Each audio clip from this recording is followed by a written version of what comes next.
Hello everyone, welcome back to another scary story. Your place where we uncover the darkest mysteries in a calming and reflective way. For the next hour, I want you to put on your earphones, put your phone face down, and close your eyes. Relax, and let this story take you to a world full of chills and mystery. I know you use this video to fall asleep, so before that, like the video and subscribe to the channel. Also, leave a comment sharing where in the world you're listening from. Now get comfortable and relax.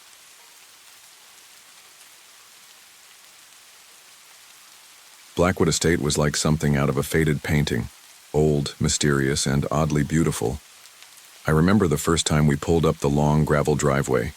The trees loomed like dark sentinels on either side, and the house itself stood, tall and intimidating. Its peeling white facade hidden under a thick blanket of ivy.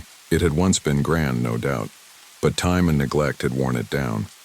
The air around the estate always felt heavy, like the land had been holding its breath for years. When we arrived, I couldn't help but feel the weight of it, like the house was watching us, waiting for us to make our mark. My parents, Richard and Evelyn Graves, didn't seem to feel the same way. They were eager to settle in, looking for a fresh start after everything that had happened with the family's finances. The estate had come from my father's side of the family. His great-uncle, a distant relative who had been a successful businessman in the 1800s, had left it to him in his will. It was supposed to be a blessing, a place where we could escape the noise of the city and start over, live a quieter life. But to me, it felt more like a prison. The house sat in the middle of nowhere, surrounded by dense forests and the expansive, murky pond. It was as if the world had forgotten this place, and for a long while I had hoped it would stay that way. We spent the first few days unpacking, but every corner of the house seemed to hum with an unfamiliar energy. The silence was oppressive. No birds chirped, no cars passed by. It felt like we were the last people on Earth.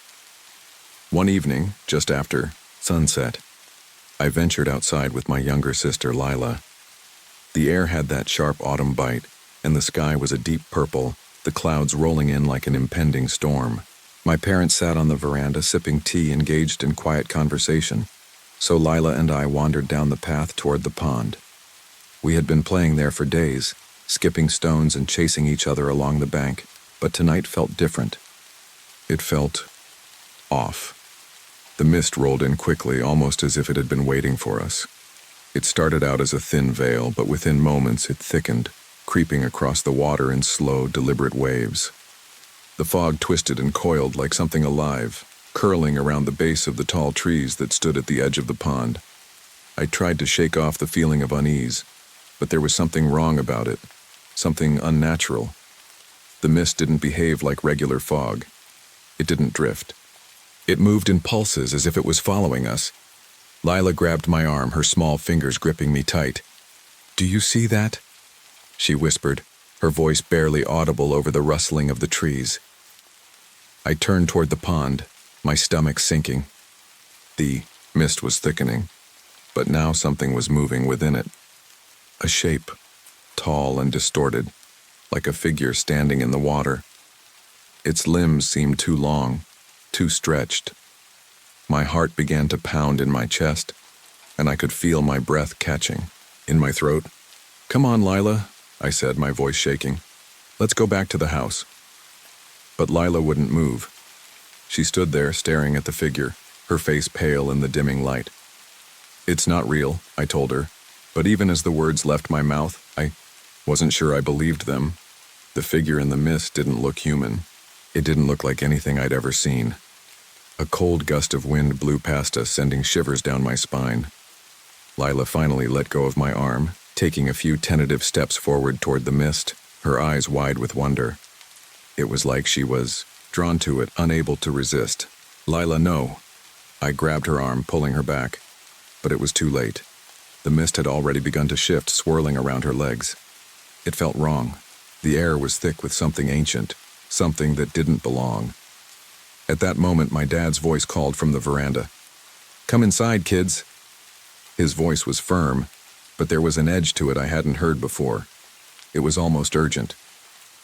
I grabbed Lila's hand and pulled her back toward the house, not daring to look over my shoulder until we reached the porch. When we were safely inside, my parents exchanged uneasy glances. "What's wrong?" I asked. My dad didn't answer at first. He simply turned to the door, locking it with a click that seemed louder than it should have been. After a long pause, he finally said, "Tasmania's full of old stories. Some places remember things. I didn't understand then, but I do now. Some places, like Blackwood Estate, have a history that lingers in the shadows, in the trees, and in the mist over the water. And sometimes that history finds a way to remind you that it's still there waiting." It didn't take long for Blackwood Estate to begin wearing on us. The house had its quirks: creaking floors, drafty rooms, doors that slammed shut on their own. But it was the land, the vast expanse of woods surrounding the estate, that felt wrong. I couldn't shake the feeling that the trees were watching me. At night, when I lay in bed, I could hear the wind whipping through the branches, a constant whispering that seemed to call my name. But it wasn't just my imagination. It was the land. The estate had a pulse of its own, and it had been here, long before we ever set foot on it. The first time I noticed Rex acting strangely was on a quiet afternoon. It had rained heavily the night before, and the ground was still soft and slick with mud. Rex, our German shepherd, was normally a calm dog, loyal, friendly, and protective. But on that day he was different. He stood rigid at the edge of the woods, staring into the thick, tangled undergrowth. His fur bristled along his back, and his hackles stood up like he was about to spring into action. His deep brown eyes never left the dark shadows beyond the trees, as though something unseen was there, just out of reach. At first, I thought it was just the wind or some animal rustling in the brush, but then I saw how still he was. Too still. Dogs don't freeze like that unless something's wrong. "Rex?" I called, stepping closer. He didn't move. Not even a twitch of his ear. His eyes remained fixed on the forest as if he was waiting for something. I hesitated, the hair on the back of my neck prickling. I crouched beside him, my breath clouding in the cold air. "What is it, boy?" I whispered, my voice barely a murmur. But Rex didn't react. He just kept staring, his lips drawn back in a silent snarl. A chill ran through me, colder than the autumn air. I stood up slowly, my hands trembling slightly. It wasn't like him to act this way. He was always playful, always wagging his tail, always ready to run with me. But now he looked like he was staring down something he couldn't quite understand. Something that was beyond him. I glanced around the yard, half expecting to see something moving in the trees, anything. But there was nothing. Only the stillness. The silence. I made my way to the porch, calling Rex after me. But he refused to budge, his stance locked like a statue. A knot formed in my stomach, something primal and deep. I stood at the threshold of the house for what felt like an eternity, watching him through the glass door, waiting for him to move. "Rex," I shouted, but still, he didn't respond. Just then, I heard a voice from behind me. "What's wrong with him?" It was my father, Richard Graves. He had come out onto the porch, his eyes narrowing as he watched Rex, still fixated on the trees. "I don't know," I admitted, my voice uneasy. "He won't come inside, he's just staring." Dad stepped down the stairs, his boots crunching on the gravel as he made his way toward the dog. Rex didn't acknowledge him. He was locked in his gaze, focused on something we couldn't see. My father knelt down beside him, studying the animal with a detached, almost clinical air. "That's strange," he muttered, almost to himself. Then he turned to me, his expression unreadable. "Dogs can see things we can't, you know." I blinked at him. "What do you mean?" He didn't answer at first, his eyes tracing the line of trees at the edge of the property. Then, almost casually, he said, "Ghosts, spirits, things that linger. Animals are more sensitive to that sort of thing." His voice was low, as if he didn't want to say it too loudly, but there was something in his tone, a hardness that made the hairs on the back of my neck stand up again. I felt the cold creeping back in, the sensation of being watched. "You think there's something out there?" I asked, though I already knew the answer. Dad didn't answer right away. He just stood up, wiping his hands on his jeans, and motioned for me to come inside. I don't know, but we don't need to find out. Get inside. I followed him reluctantly, casting one last glance back at Rex, who was still staring at the woods. His eyes were wide, unblinking, and I could have sworn I saw a shiver pass through him, though the air was still. That night I went to bed uneasy. The sound of the wind rustling the trees outside my window kept me awake long after the house had fallen silent. Every now and then I would hear Rex's low growl from the hallway. He was still uneasy, still alert, as if something out there, something hidden, was calling to him. But it was the dream that shook me the most. In the dream, I was standing by the pond again, watching the mist swirl over the water. But this time, there were no vague humanoid shapes in the fog. There was only the stillness. The water was dark, too dark to see anything beneath the surface. And yet, I knew something was down there, something ancient. I could feel its eyes on me, cold and unblinking, and the air around me grew thick with dread. I turned to leave, but something was standing behind me, tall and thin, its limbs impossibly long. It reached out, and before I could scream, I woke up with a start. The sheets were tangled around me, my heart racing. The fog from the dream lingered in the corners of my mind as I lay in the dark, staring at the ceiling, trying to make sense of everything. I could still feel those eyes, still hear the low growl of Rex echoing in the back of my mind. Whatever it was that had been watching us from the trees, whatever had caused Rex to lose himself in that trance, it wasn't just a figment of imagination. It was real, and it was getting closer. Over the next few days, the atmosphere around Blackwood Estate seemed to shift. It wasn't just the strange occurrences that had started to accumulate. Rex's behavior, the cold pockets of air in the woods, the mist, but it was the house itself. The longer we stayed, the more it felt like the walls were closing in. Rooms seemed to grow smaller, the hallways more winding, the silence louder. I started to notice things I hadn't before. The way the shutters creaked, even when there was no wind. The smell of damp wood, almost like something rotting just beneath the surface. The shadows that flickered in the corners of my eyes when I passed through certain rooms. It was as if the house was breathing. I didn't say anything to my parents, though. They'd already brushed off the oddities, attributing them to the house's age or the isolation. Dad had always been a practical man, too grounded to believe in ghosts or anything that didn't have an explanation. But I could see the growing unease in his eyes. He'd started working later, retreating into his study more often, avoiding the garden where Rex had stood frozen watching the trees. And my mom, Evelyn, had become more distant, spending hours in the kitchen, almost like she was trying to avoid the tension that seemed to have settled over the house. Even Lila, my younger sister, was quieter. The once joyful laughter that used to echo through the halls had been replaced by an odd silence that stretched out between us like a blanket. One evening, I was sitting at the kitchen table staring at the map of the estate that I'd found in one of the old drawers, trying to piece together the layout of the land. I'd been thinking about Rex's behavior and the strange pull the forest had on me, how it felt like something was watching us from beyond the trees. The map was yellowed, the edges frayed, and as I traced my finger along the lines, I realized that it didn't make sense. The pond, the trees, the fields, they were all marked on the map, but there was something odd. The shapes of the land didn't quite match up to what I saw out my window. It was like there was an entire section of the estate that was missing, swallowed up by the forest. I looked up from the map when I heard the soft creak of the back door opening. It was Dad. He was carrying a stack of old papers, his face grim. "I think it's time we had a talk," he said, his voice low and measured.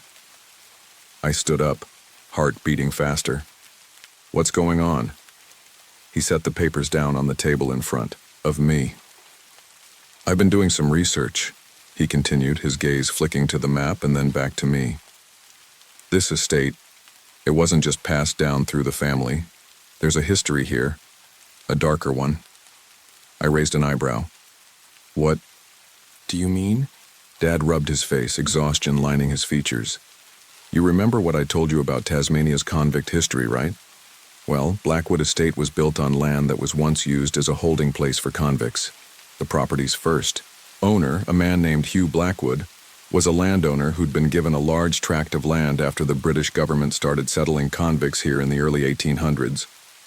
Blackwood, it turns out, was not a kind man. He ran the estate like a prison, and the workers, mostly convicts, were treated terribly. I frowned. So, what does that have to do with Rex or the weird stuff going on? Dad took a deep breath. I dug deeper. I found records that say many of the convicts who worked here either disappeared or died under mysterious circumstances. But what's more unsettling is that there's no record of what happened to them. It's like they were erased from history.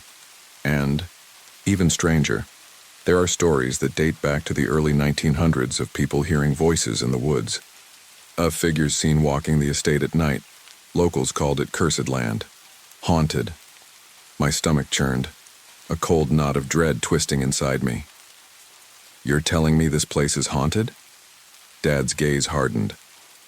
I don't know what it is, but it's something. The land here, there's something about it. And whatever it is, it doesn't like us being here. I couldn't breathe for a moment. So, what do we do?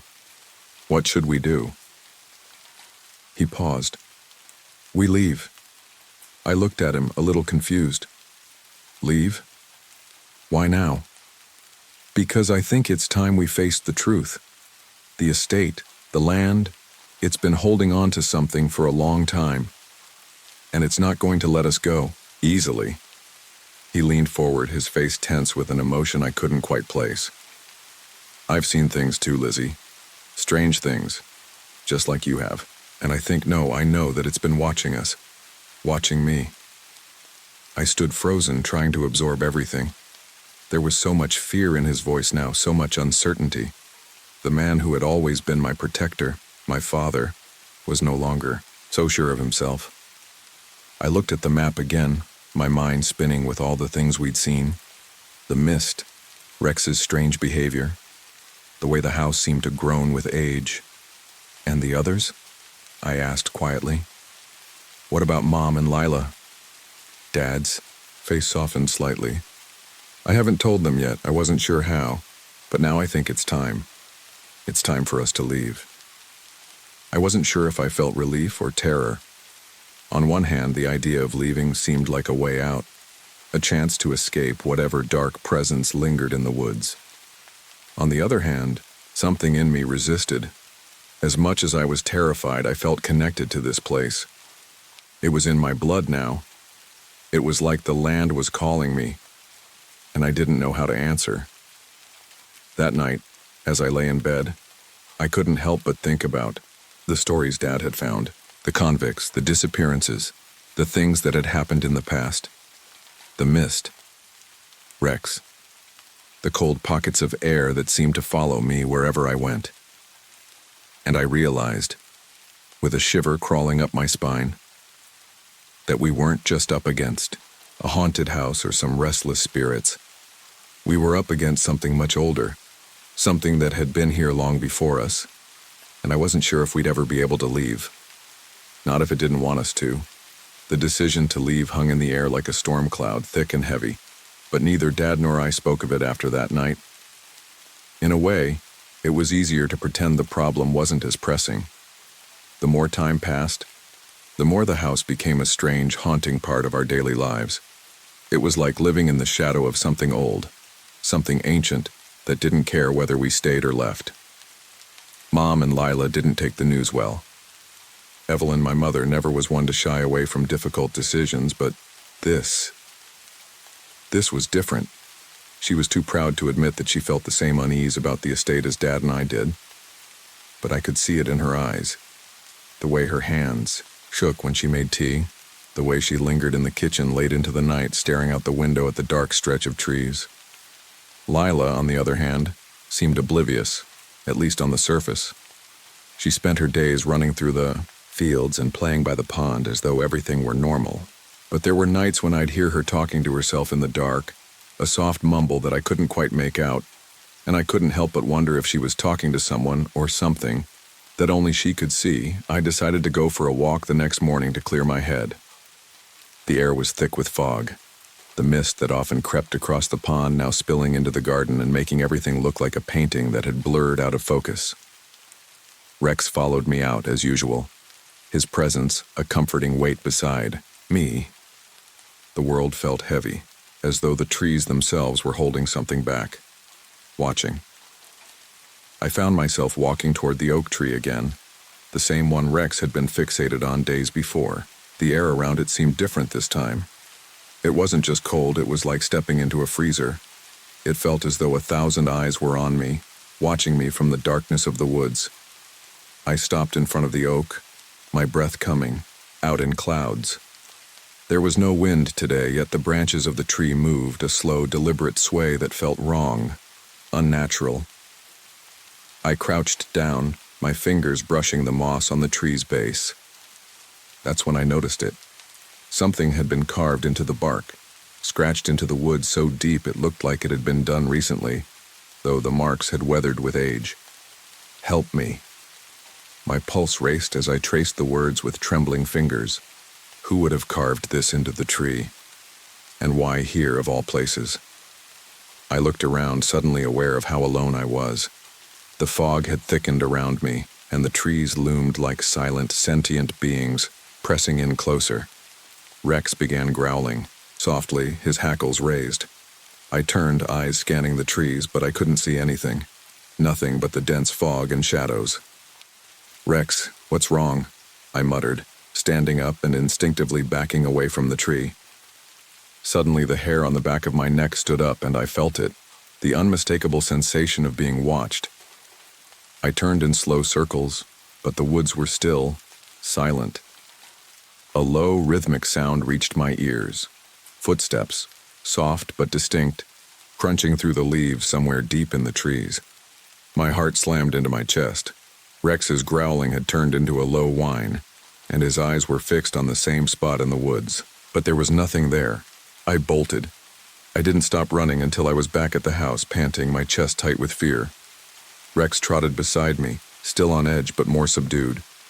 As we entered the house, the warmth of the familiar walls didn't comfort me as it usually did. Instead, I felt like I'd been marked by something that had followed me back inside. That afternoon, I found Dad in his study, the door closed and the air inside stale. I didn't knock, I just walked in. "You need to see this," I said, voice tight. "That tree, the oak." Dad looked up from his papers, a faint frown on his face. "What about it?" I hesitated, unsure if I should say anything. But I knew now that I couldn't keep this to myself. Not anymore. Something carved words into it, I explained, walking over to the desk and spreading out the papers I'd found on the map.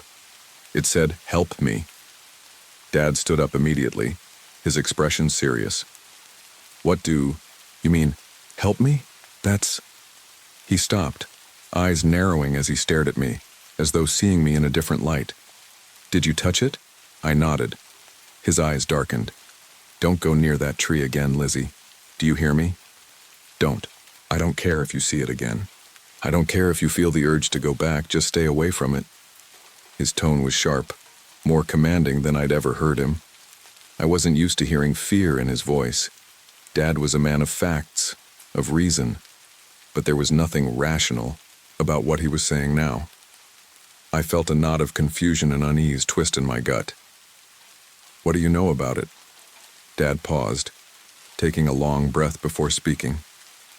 "There's a lot about Blackwood Estate that's not in the records, a lot about its past that has been buried, erased. You need to understand this place has a history that goes beyond the convicts. There are old rituals, old beliefs that the first landowners practiced here.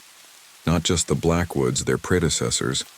These woods, they were sacred to them. I don't know all the details, but there are whispers about the things they summoned, the things they bound to this land." I stared at him, shocked. This wasn't what I had expected. "What are you saying? You think the tree—" "I don't know what it is," he interrupted, his voice tight with frustration. "But I think whatever it is, it's been watching us. It doesn't want us here, and it's not going to let us go without a fight." The weight of his words settled on me like a stone. I had no idea what to think. The fear in Dad's eyes wasn't just from some old ghost story. It was real. And whatever had been lurking in the trees, watching, waiting, it wasn't done with us yet. I couldn't sleep that night. My mind was buzzing with Dad's words, his warnings, the dark, foreboding sense that had settled over the house like a heavy fog. It wasn't just the tree anymore. It was everything. The oppressive quiet of the house, the way the walls seemed to whisper when the wind blew, the way Rex wouldn't leave my side. I could hear him pacing at the foot of my bed, his nails tapping softly on the floor. I reached down and patted him, grateful for his presence, but even his comforting warmth felt like a temporary refuge. Something was coming, something that had been waiting far longer than I could ever have imagined. The first light of dawn crept through the curtains, and I finally decided I couldn't stay in bed any longer. I threw on a jacket, slipped my shoes on, and made my way down the staircase, trying not to wake my parents. I had to know. I had to see if the tree had changed, if it had become something even more sinister since Dad's warning. I opened the front door and stepped out into the brisk morning air. The fog was thinner today, but the mist over the pond still clung to the surface like something alive. Rex followed me silently, a constant shadow.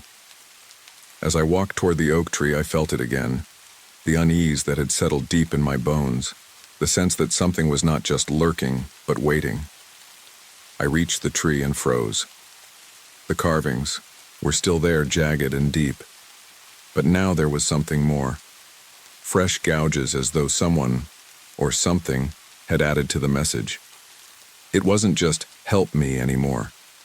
Now there were lines beneath it. "She's here. Don't look." I stepped back, my heart hammering in my chest. My breath was shallow as I turned around, searching the woods behind me. The fog had thickened again, as though it was responding to the words carved in the tree. There was no breeze, but the trees seemed to be alive with whispers, soft, faint voices that echoed just out of reach. Then a sound, a crack of a twig. I spun around, my pulse racing. Rex growled, low and menacing, his fur standing on end. And that's when I saw it. At the edge of the clearing, half hidden by the mist, a figure stood. It was tall, too tall, its limbs spindly and wrong. The shape of a person, but the proportions were off, its arms unnaturally long, its head tilted at a sickening angle. Its eyes, those eyes, were black like deep, endless pits, and they stared right at me. I froze. My body went cold. I could feel it, the weight of those eyes, and then came the voice. "You shouldn't have come." It wasn't spoken, but I could feel the words inside my head.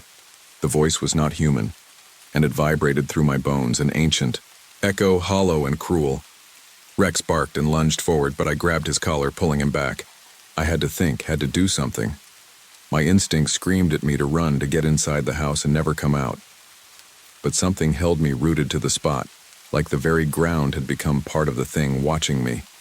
The creature in the trees twitched.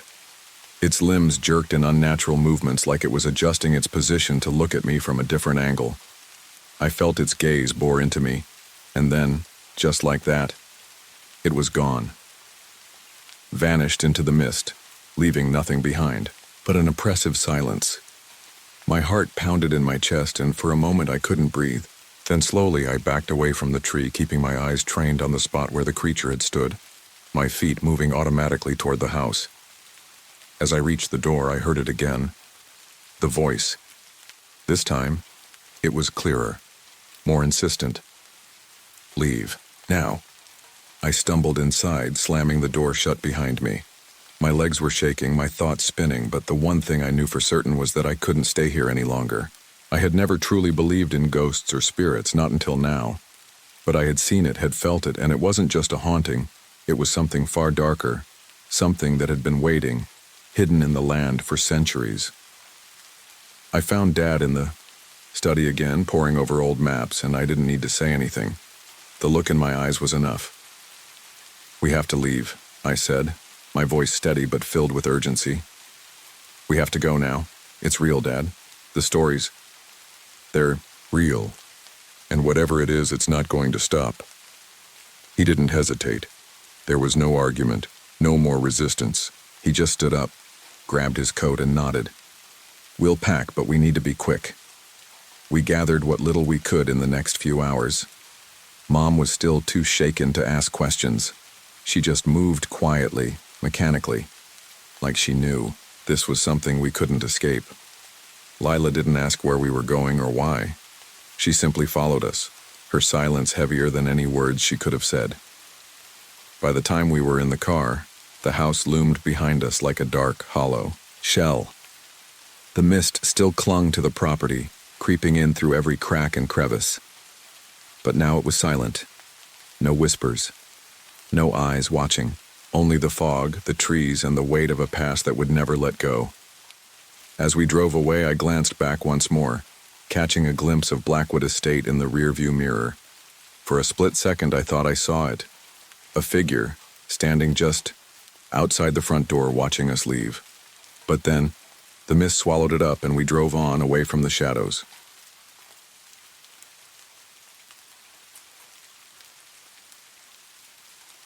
Blackthornne Cottage wasn't much, just a decaying stone building tucked away in the heart of the Scottish Highlands. My husband Ian and I had moved in a month ago, eager for a fresh start. We both loved the isolation, the rolling hills, the endless moors, the quiet. It was peaceful, but there was something about the place that made my skin crawl, something that I couldn't quite put my finger on. At first, the cottage seemed charming in its own dilapidated way. The stone walls were cold, the floorboards creaked with every step, but it was ours. The sound of wind howling through the cracks in the windows was oddly comforting. It felt like a place untouched by time, a place where we could rebuild ourselves.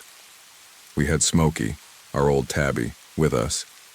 He was a spoiled, lazy cat who didn't care for the moors or the wild terrain surrounding our new home. He preferred curling, up by the fire, purring away, a content companion in the silence of the cottage. But Smokey was also a wanderer. When we first moved here, he would venture out for hours, coming back with a purring meow and his fur matted with the dirt of the wild. Then a week into our new life at Blackthornne Cottage, Smokey disappeared. At first we weren't too worried. Cats wander, they get into mischief. But after 2 days of no sign of him, I began to get nervous. The highlands were unforgiving. Foxes, wild boar, cliffs that could swallow anything whole. I had never seen Smokey so far from the cottage before. We called his name out into the wind, each shout swallowed up by the vast empty landscape. The moors stretched endlessly, the land cruel in its quiet beauty. We searched for days, traipsing over the rocks, and hills calling for him, but there was no sign of Smokey. No footprints, no meows, not even a flicker of movement. Then on the 4th night, just as we were about to give up hope, it happened. I was sitting in the living room, staring into the crackling fire, when I heard it, the faintest scratching at the door. At first I thought it was the wind, but then it came again. Scratch, scratch, scratch. My heart leapt in my chest. Smokey? I rushed to the door, swinging it open with a cry, and there he was. Smokey. He stood on the threshold, his fur matted and streaked with something dark, something I couldn't identify. His eyes were wide, unblinking, fixed on something behind me.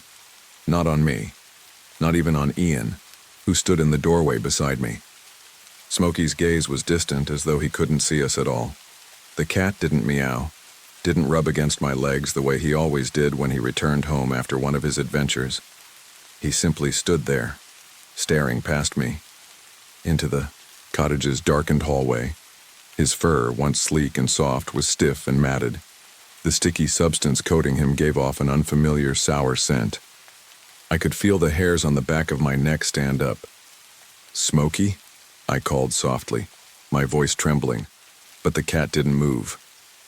He didn't react in any way that seemed familiar.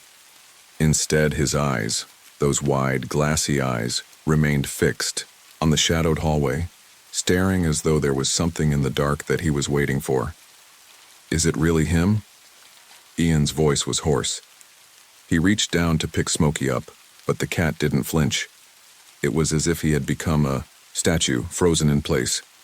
I held my breath, waiting for a sound, a meow, anything, but it never came. My pulse quickened. There was something terribly wrong about the way he was acting. This wasn't Smokey. As Ian gently picked up the cat, Smokey's head tilted slightly, and that was when I noticed it. His pupils were dilated, wide, even in the light of the cottage. He blinked once slowly, but it didn't seem to be out of habit. It was as if he were trying to understand something that was beyond him. I felt my stomach twist. Something wasn't right. This wasn't the Smokey we knew. "I think something's wrong," I whispered to Ian, though I wasn't sure who I was trying to convince. Ian hesitated for a moment, looking down at the cat.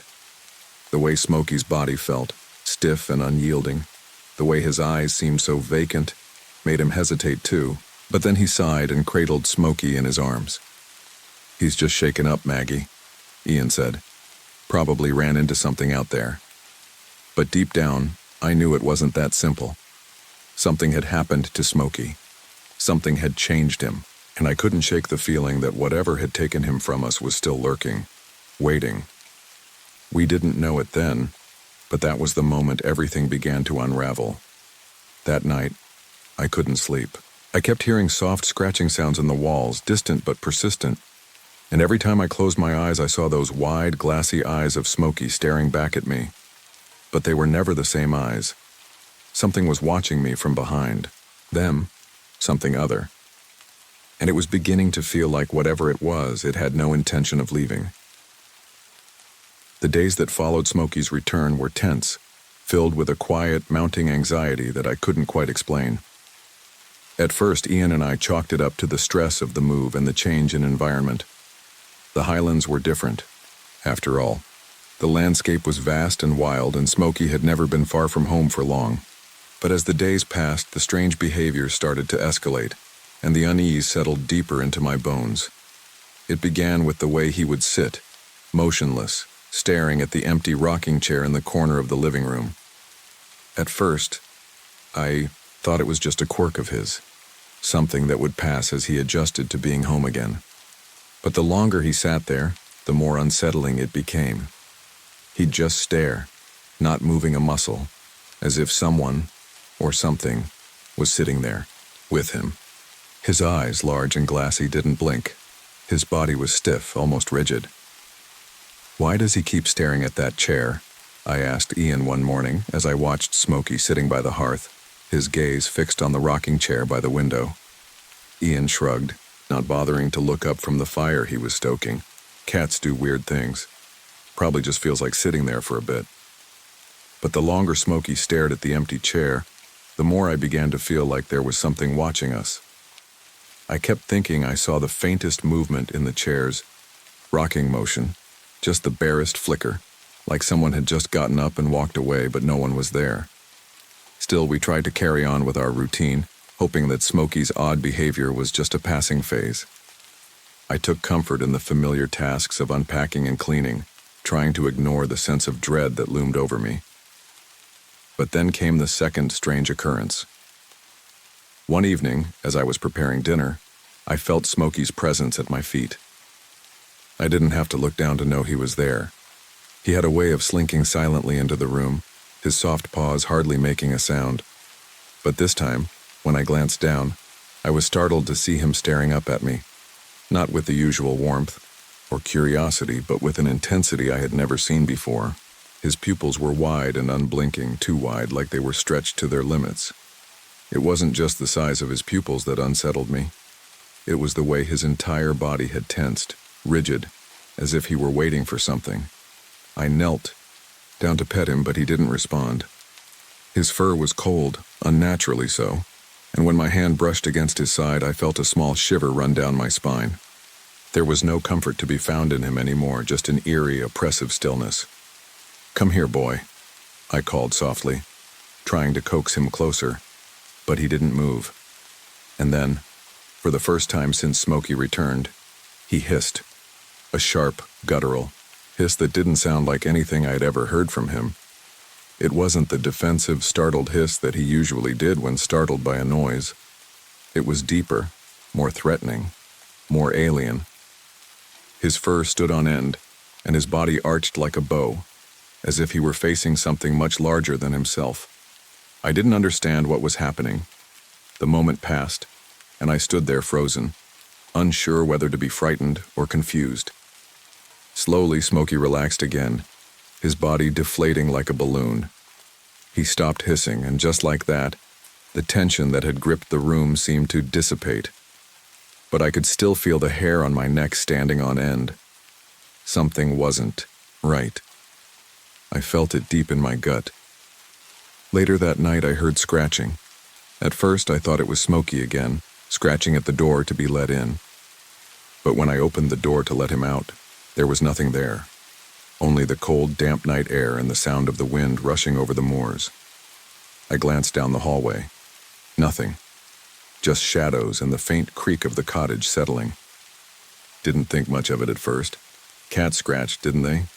It was probably just Smokey getting restless again. But when the scratching continued, louder this time, coming from the cellar, I couldn't ignore it anymore. The scratching sounded different now, more insistent, more purposeful. "Ian," I called. But when I turned to find him, I saw that he was already standing in the doorway. He had been watching me. "Do you hear that?" I asked. He nodded, his face pale in the dim light. "It's coming from the cellar. Maybe it's just a rat." A rat. I tried to convince myself that was all it was, but something about the sound made my blood run cold. The scratching wasn't random, it was rhythmic, almost deliberate. And it was coming from the direction of the coal chute, the locked coal chute that hadn't been opened in years. I grabbed the flashlight, my hand shaking, and headed for the cellar. The air felt colder as I descended the narrow staircase, the smell of damp stone filling my nose. Smokey had followed me down, though he wasn't behaving like himself. He was skittish, his body tense, his tail twitching in that strange, unnatural way it always did when something was wrong. As I reached the bottom of the stairs, I could hear the scratching again. It was louder now, more frantic. Smokey hissed, again low and warning, and I froze in place. Something was in the coal chute. I couldn't see it, but I could feel it, a presence, lurking just beyond my reach. The hairs on my neck stood straight up, and for the first time since moving in, I felt the full weight of the cottage's eerie, oppressive atmosphere. "Smokey?" I whispered, but the cat didn't respond. He was too busy staring at the chute, his back arched, his body taut with fear. I didn't know what to do. The scratching had stopped, but the silence that followed was worse, unnatural, suffocating. Then came the whispering. It was faint, too faint to make out, but it was there. A low murmur that seemed to echo from the depths of the coal chute, as though something was trying to speak, trying to reach out. I turned and fled from the cellar, my heart pounding in my chest. Ian was already upstairs, waiting for me, his face pale and drawn. "What's going on?" he asked. I opened my mouth to answer, but no words came out. There was nothing I could say to explain the terror that had settled over me. Something was down, there. Something had been waiting for us, and I was sure that Smokey knew exactly what it was. The days after the encounter in the cellar were a blur. My mind felt scattered, my thoughts like disjointed fragments of a nightmare I couldn't quite piece together. Smokey's behavior only worsened, and the house, once a refuge, began to feel like a prison. I couldn't shake the sense that something was wrong with him, not just his behavior, but the very essence of him. He no longer acted like the affectionate, playful tabby that had lived with us for years. Smokey was distant, cold. It was as though the warmth of his personality had been replaced by something darker, something that didn't belong. I had spent a restless night pacing around the cottage, trying to convince myself that it was all in my head. But the scratching from the cellar, the eerie hissings in the dead of night, and Smokey's constant, unsettling gaze were becoming harder to ignore. I couldn't help but feel like the land itself was to blame. The moors, the cottage, the desolate beauty of this place. It was all oppressive, stifling. It was Ian who finally convinced me to talk to old Fergus MacLeod. "He's lived here longer than anyone," Ian said one evening as we sat by the fire. "Maybe he knows something." About the land, about what's going on. I hesitated. The idea of speaking to the village recluse, the man everyone avoided like the plague, felt like a step toward some sort of madness. But I was at a loss.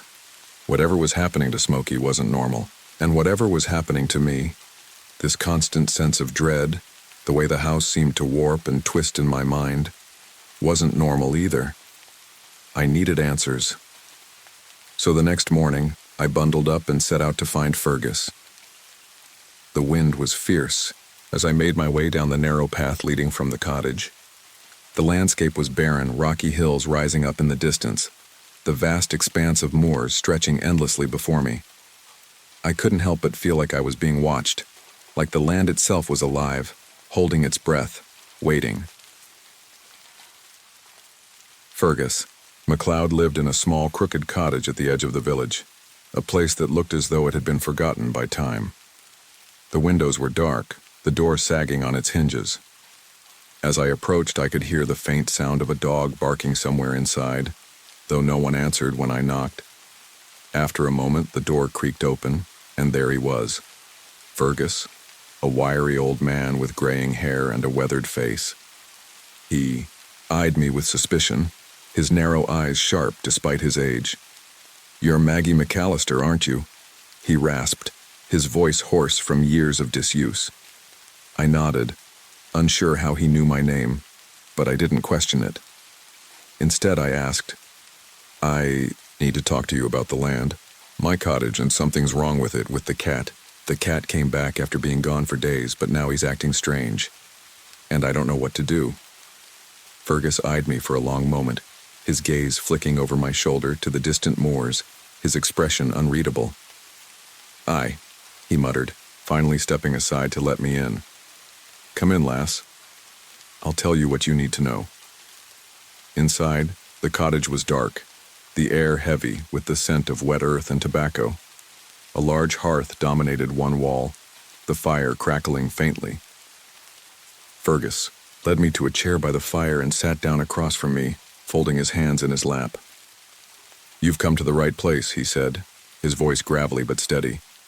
"Your cottage, it sits on an old sighting mound. The old folk used to say that things lived under them, things that were never meant to be found, creatures, spirits, things that take shapes." He paused, his eyes narrowing. "And sometimes they take what they want." I didn't understand at first, but the implication hit me like a cold gust of wind. "You mean the cat? Smokey?" Fergus nodded slowly, his lips curling into a grim smile. "Aye, the cat didn't come back on its own, lass. It came back with something else, something that took its shape." The words felt like a punch to my gut. I wanted to laugh, to dismiss the old man as senile, but something in his eyes stopped me. He wasn't joking. He wasn't trying to scare me for fun. He meant it. And somehow I knew it was true. "But why?" I asked, my voice barely a whisper. "Why would something take Smokey's form?" "To watch," he said simply, as if the answer was obvious. "To wait.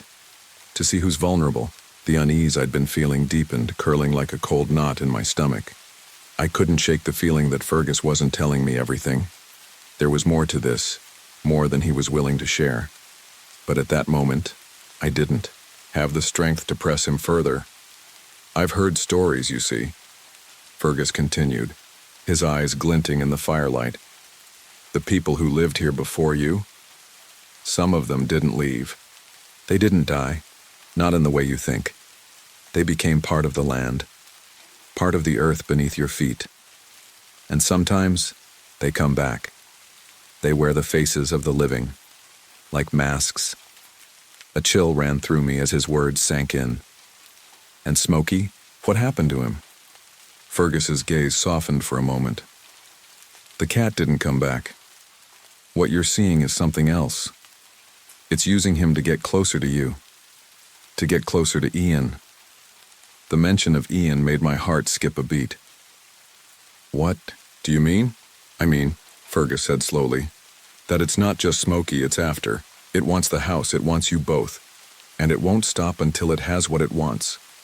I stood up abruptly, the room spinning around me. What do we do? How do we stop it? Fergus's eyes darkened. You can't stop it, not without paying the price. I was too terrified to ask him what he meant. Instead, I turned and left the cottage, my mind racing with the things Fergus had said.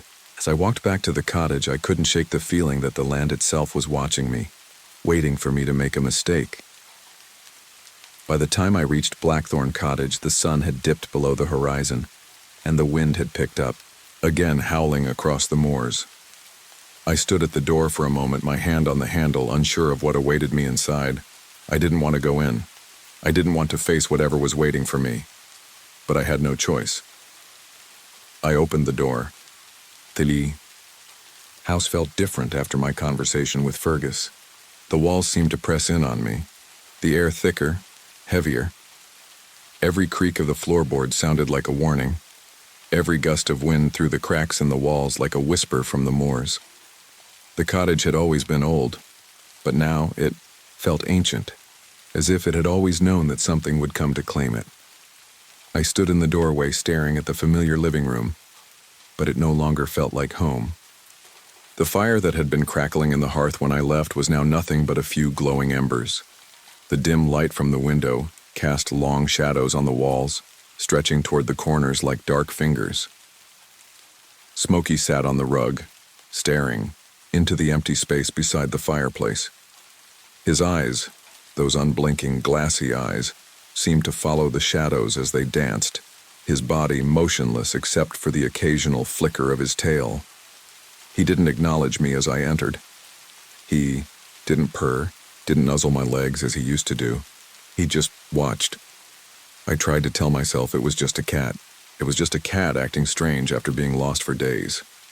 But something in my gut told me that wasn't the case. The old man had been right. Whatever was wearing Smokey's skin, it wasn't him. And it wasn't just the cat I had to worry about. The scratching from the cellar had intensified over the past few days. The noise was louder now, a frantic, desperate sound as though something was trying to break free from beneath the floorboards. It echoed through the cottage, seeping into every room, filling my head with a constant, insistent thrum. "Ian," I called softly, my voice trembling. I didn't want to wake him, but I couldn't be alone anymore. "Ian, wake up." There was no answer. The room remained silent, except for the wind outside, rattling the windows. I moved toward the staircase, my bare feet cold against the wooden floor. As I reached the bottom of the stairs, the temperature dropped and I felt a chill crawl up my spine. The stairs creaked beneath my weight, but I was too scared to be quiet. The cellar was calling to me, its dark, damp air beckoning me down to the place where everything had started to feel wrong. I reached the cellar door and hesitated for a moment, the same sense of foreboding settling deep in my chest. The scratching had stopped. In its place was a silence that felt worse than the noise. It was as though whatever was down there had gotten tired of making noise, or perhaps it was waiting for me to make the next move.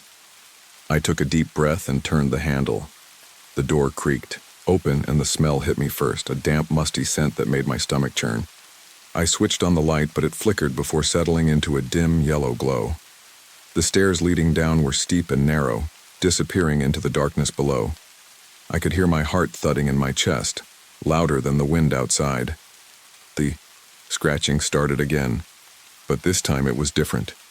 It was coming from directly beneath me. The sound was muffled, distant, as though something was trying to claw its way through the floor. The air grew colder as I descended, the darkness pressing in around me like a heavy cloak. Halfway down, I stopped. I could feel it. The presence. The weight of something in the air. Something was watching me. I glanced over my shoulder, but there was nothing there. Only the flickering light and the long, dark hallway leading back upstairs. When I reached the bottom, the cellar was as I remembered, cluttered with old crates and boxes, remnants of past lives that had long since forgotten the world above. The walls were lined with dust and the floor was covered in old straw and dirt, but there in the far corner something caught my eye. It was Smokey. He sat in the corner, his back to me, staring at the wall. I felt a knot form in my stomach. The way he was sitting, so still, so unnatural, was unsettling. It wasn't like him to hide down here, not unless something had forced him to. I called his name, my voice sounding hollow in the empty room. Smokey? My breath misted in the cold air, and I took a tentative step forward. He didn't move. I reached out, and just as I was about to touch him, I saw it. A shadow moving behind him, stretching across the floor like a living thing.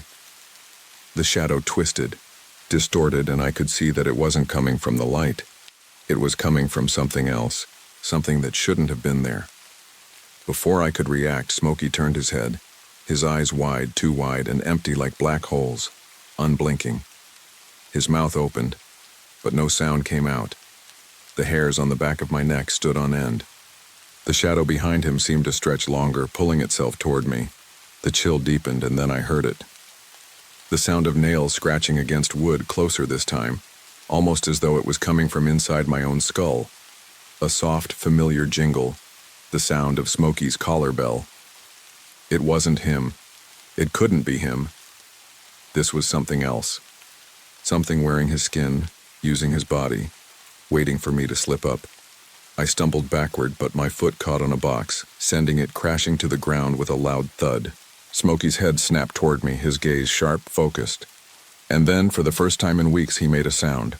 A low, guttural growl. I froze. The growl wasn't Smokey's. It was something deeper, something older. I didn't wait for him to move again. I turned and ran, my feet pounding against the stairs, my breath coming in short, frantic gasps. I didn't stop until I was upstairs, in the safety of the living room, and even then, I couldn't shake the feeling that something was still down. There, something waiting, something that wouldn't stop until it had what it wanted. I locked the cellar door behind me, my heart pounding, the breathless quiet settling in. I had to get Ian. I had to tell him what I saw. But as I turned to go, up the stairs to our room, I heard it again. A soft, familiar sound, the jingle of a collar bell, faint but distinct, coming from the hallway. I wasn't alone anymore. I don't know how long I stood there at the top of the stairs, staring into the hallway, waiting for the sound to stop. The silence seemed to stretch on forever.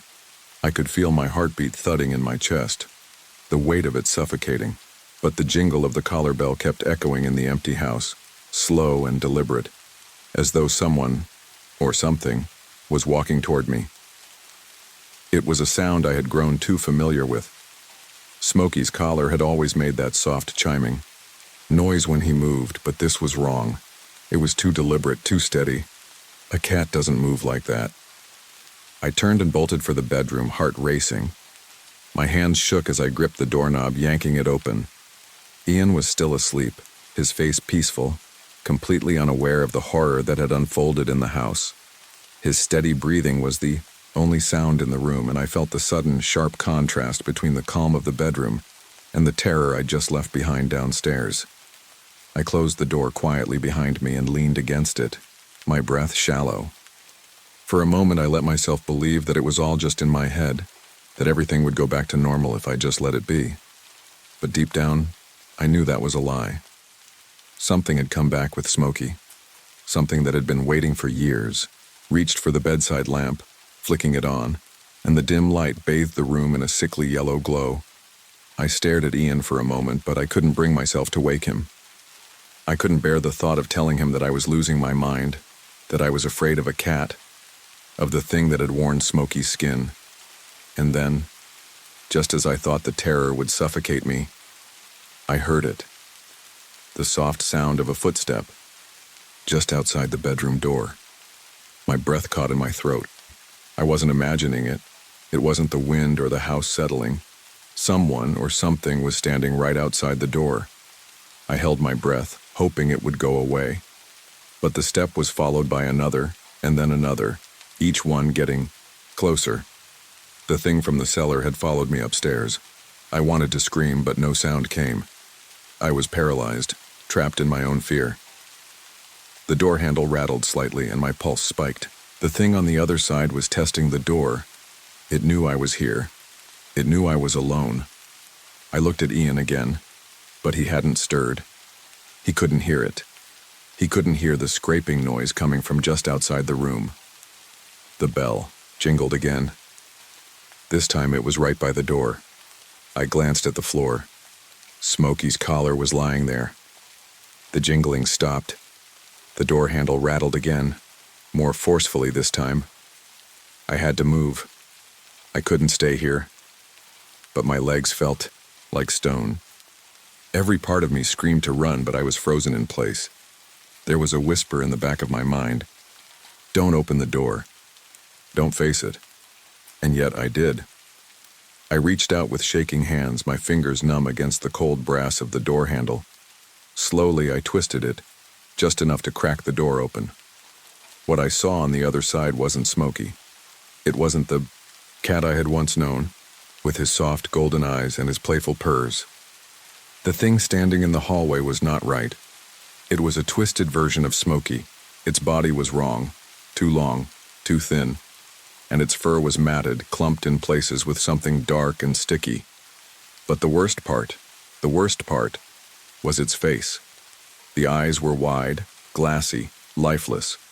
There was no warmth, no recognition, just a deep void where its soul had been. The mouth hung open, stretched unnaturally wide, showing rows of sharp, jagged teeth that hadn't been there before. Its head tilted to one side, the neck cracking with an audible pop. Then, without moving, it spoke. Not with words, but with a voice that was a low, guttural sound, like something trying to form words that shouldn't be spoken. I stumbled backward, my breath ragged, my legs refusing to carry me.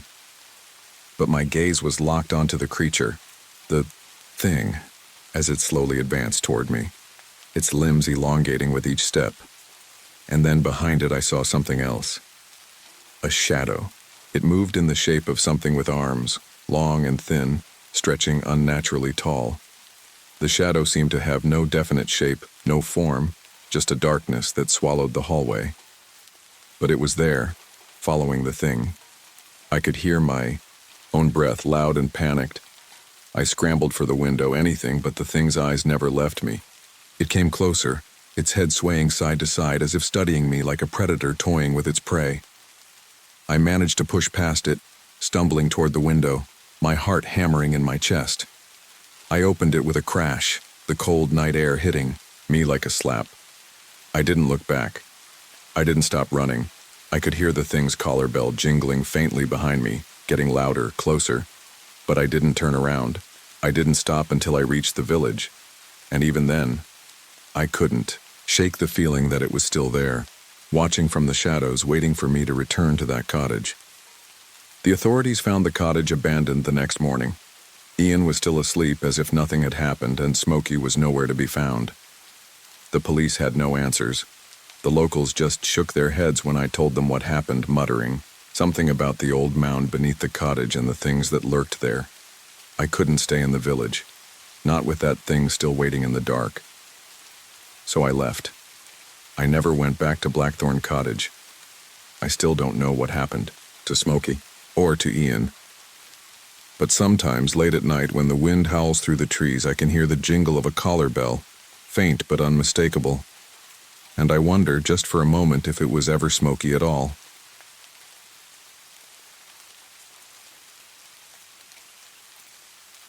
The town of Raven's Hollow is a place that time seems to have abandoned. A ghost of a town, nestled in the misty hills of an otherwise forgotten corner of Pennsylvania. The locals don't speak much about Blackwood Manor, and when they do, their voices drop to near whispers. As a historian, I've always been drawn to places like this, places where the echoes of history are trapped in the walls, waiting to be heard. But I hadn't known what I was walking into when I decided to explore the manor. No one had. I'd come to Raven's Hollow under the guise of a simple research project, hoping to find forgotten texts in the town's barely used library. But Blackwood Manor had always intrigued me. A sprawling, decaying estate that once housed one of the most influential families in the region, the Blackwoods had vanished under mysterious circumstances. The manor had been abandoned for decades, and the townsfolk seemed desperate to forget about it. The few remaining villagers spoke of strange happenings, rumors of hauntings and an unshakable sense of dread. To most, Blackwood Manor was a relic of a forgotten era, a place best left undisturbed. To me, however, it was a challenge, a historian's holy grail, hiding the answers to so many unanswered questions. I had come to uncover what had been buried there, but I had no idea what I would find. The manor stood at the edge of Raven's Hollow, its tall silhouette looming in the distance like a blackened scar against the otherwise lush countryside. As I approached the crumbling structure, a heavy fog rolled in from the surrounding woods, engulfing the house in an eerie shroud. The air was thick with moisture and decay, the dampness clinging to my skin as I made my way up the overgrown path toward the main entrance. The door was already ajar, as if waiting for me. A broken sign hanging from the door frame read, "Private property," but it was clear no one had been here for years. I stepped inside, my boots echoing against the rotting floorboards as I wandered through the grand foyer. The once beautiful marble floors were chipped and cracked, and the chandelier overhead hung precariously, swaying slightly as if stirred by an unseen breeze.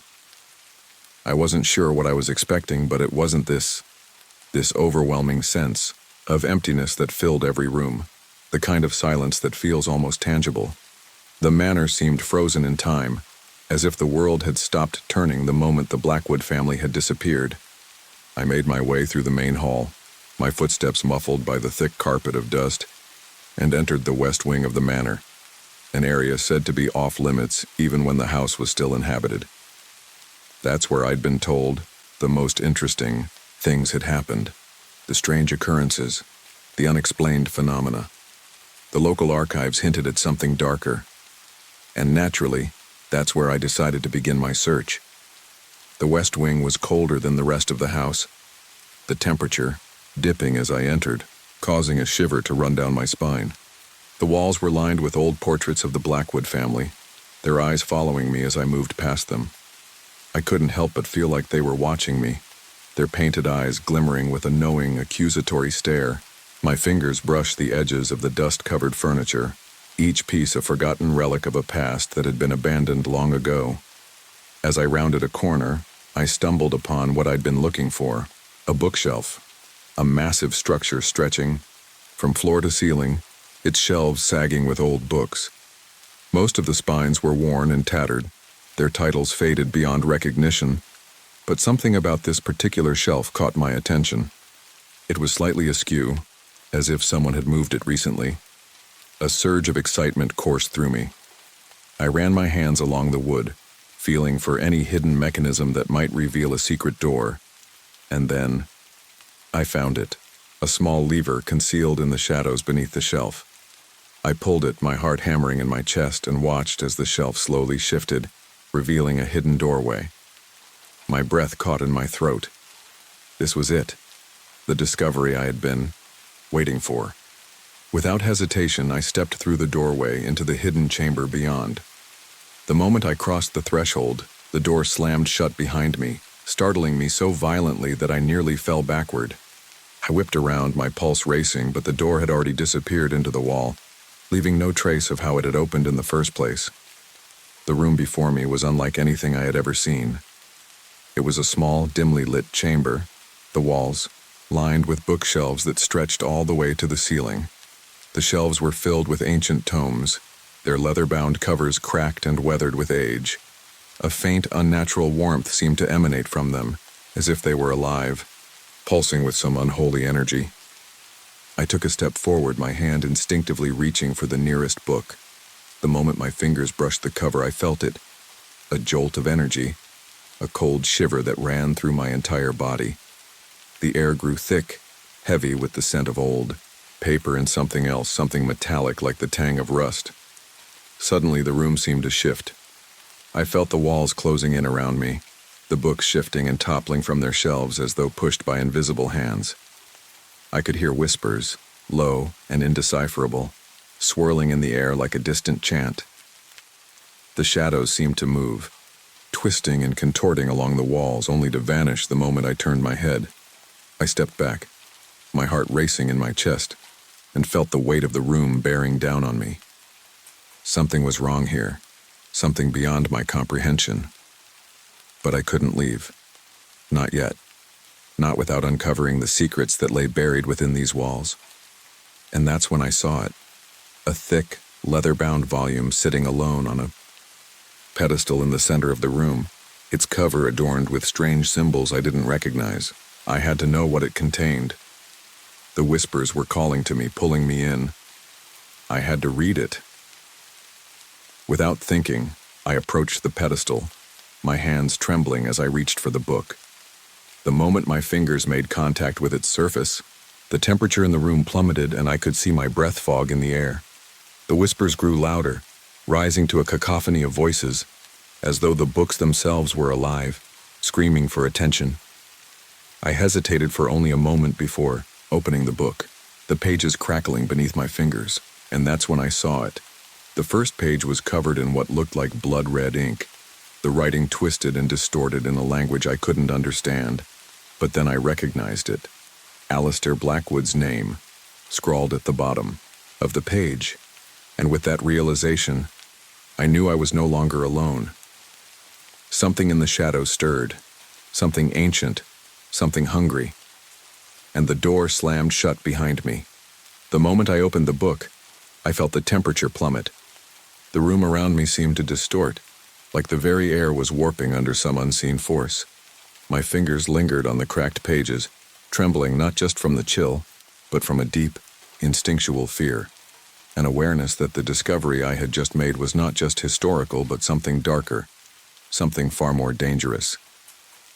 The first page of the book was written in a language I didn't recognize, the letters twisted and curling like a serpent's fangs. The red ink, no, it wasn't ink, seemed to shimmer, almost wet, as though it hadn't dried properly. It glistened under the dim light, as if alive, a sickly, pulsating red. I recoiled instinctively, but I couldn't tear my gaze away from the strange symbols. I needed to understand. I couldn't help it. I had to know what was written here. My training as a historian, my obsession with uncovering the past, all of it, collided in that moment. I flipped to the next page, desperate for answers, and the whispers grew louder. At first, they were just faint murmurs, as though the voices were 1,000 miles away. But the more I turned the pages, the clearer they became. They were no longer distant, they were all around me. They whispered in languages I didn't understand, voices overlapping in an eerie harmony that clawed at the edges of my sanity.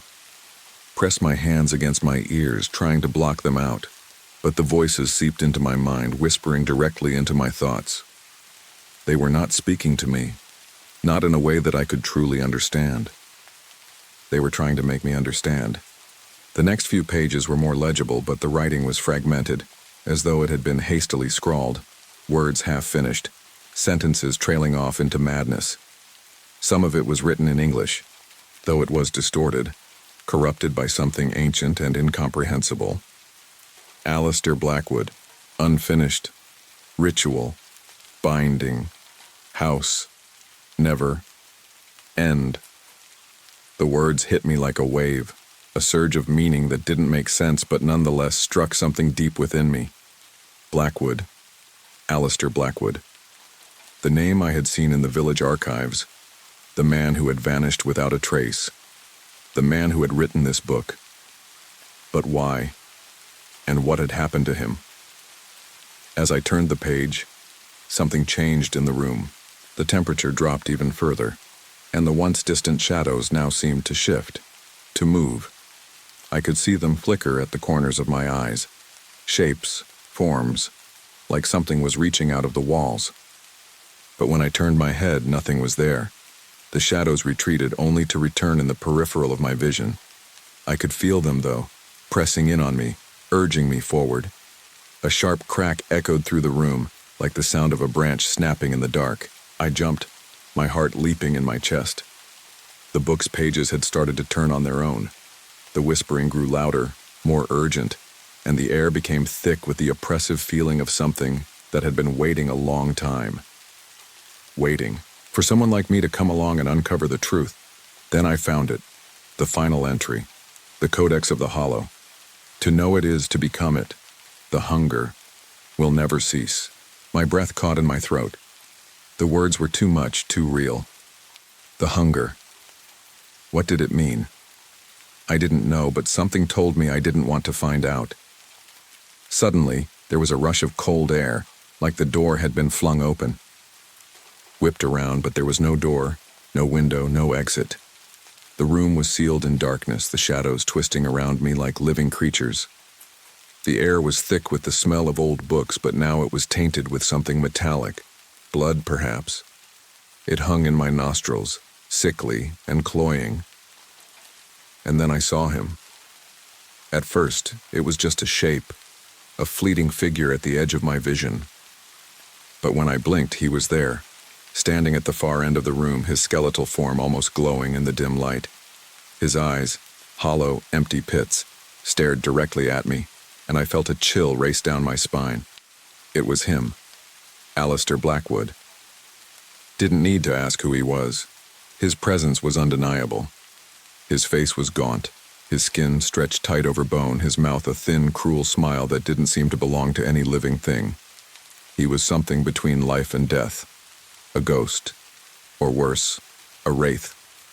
His form flickered like a flame, his outline flickering in and out of existence as though he couldn't fully manifest.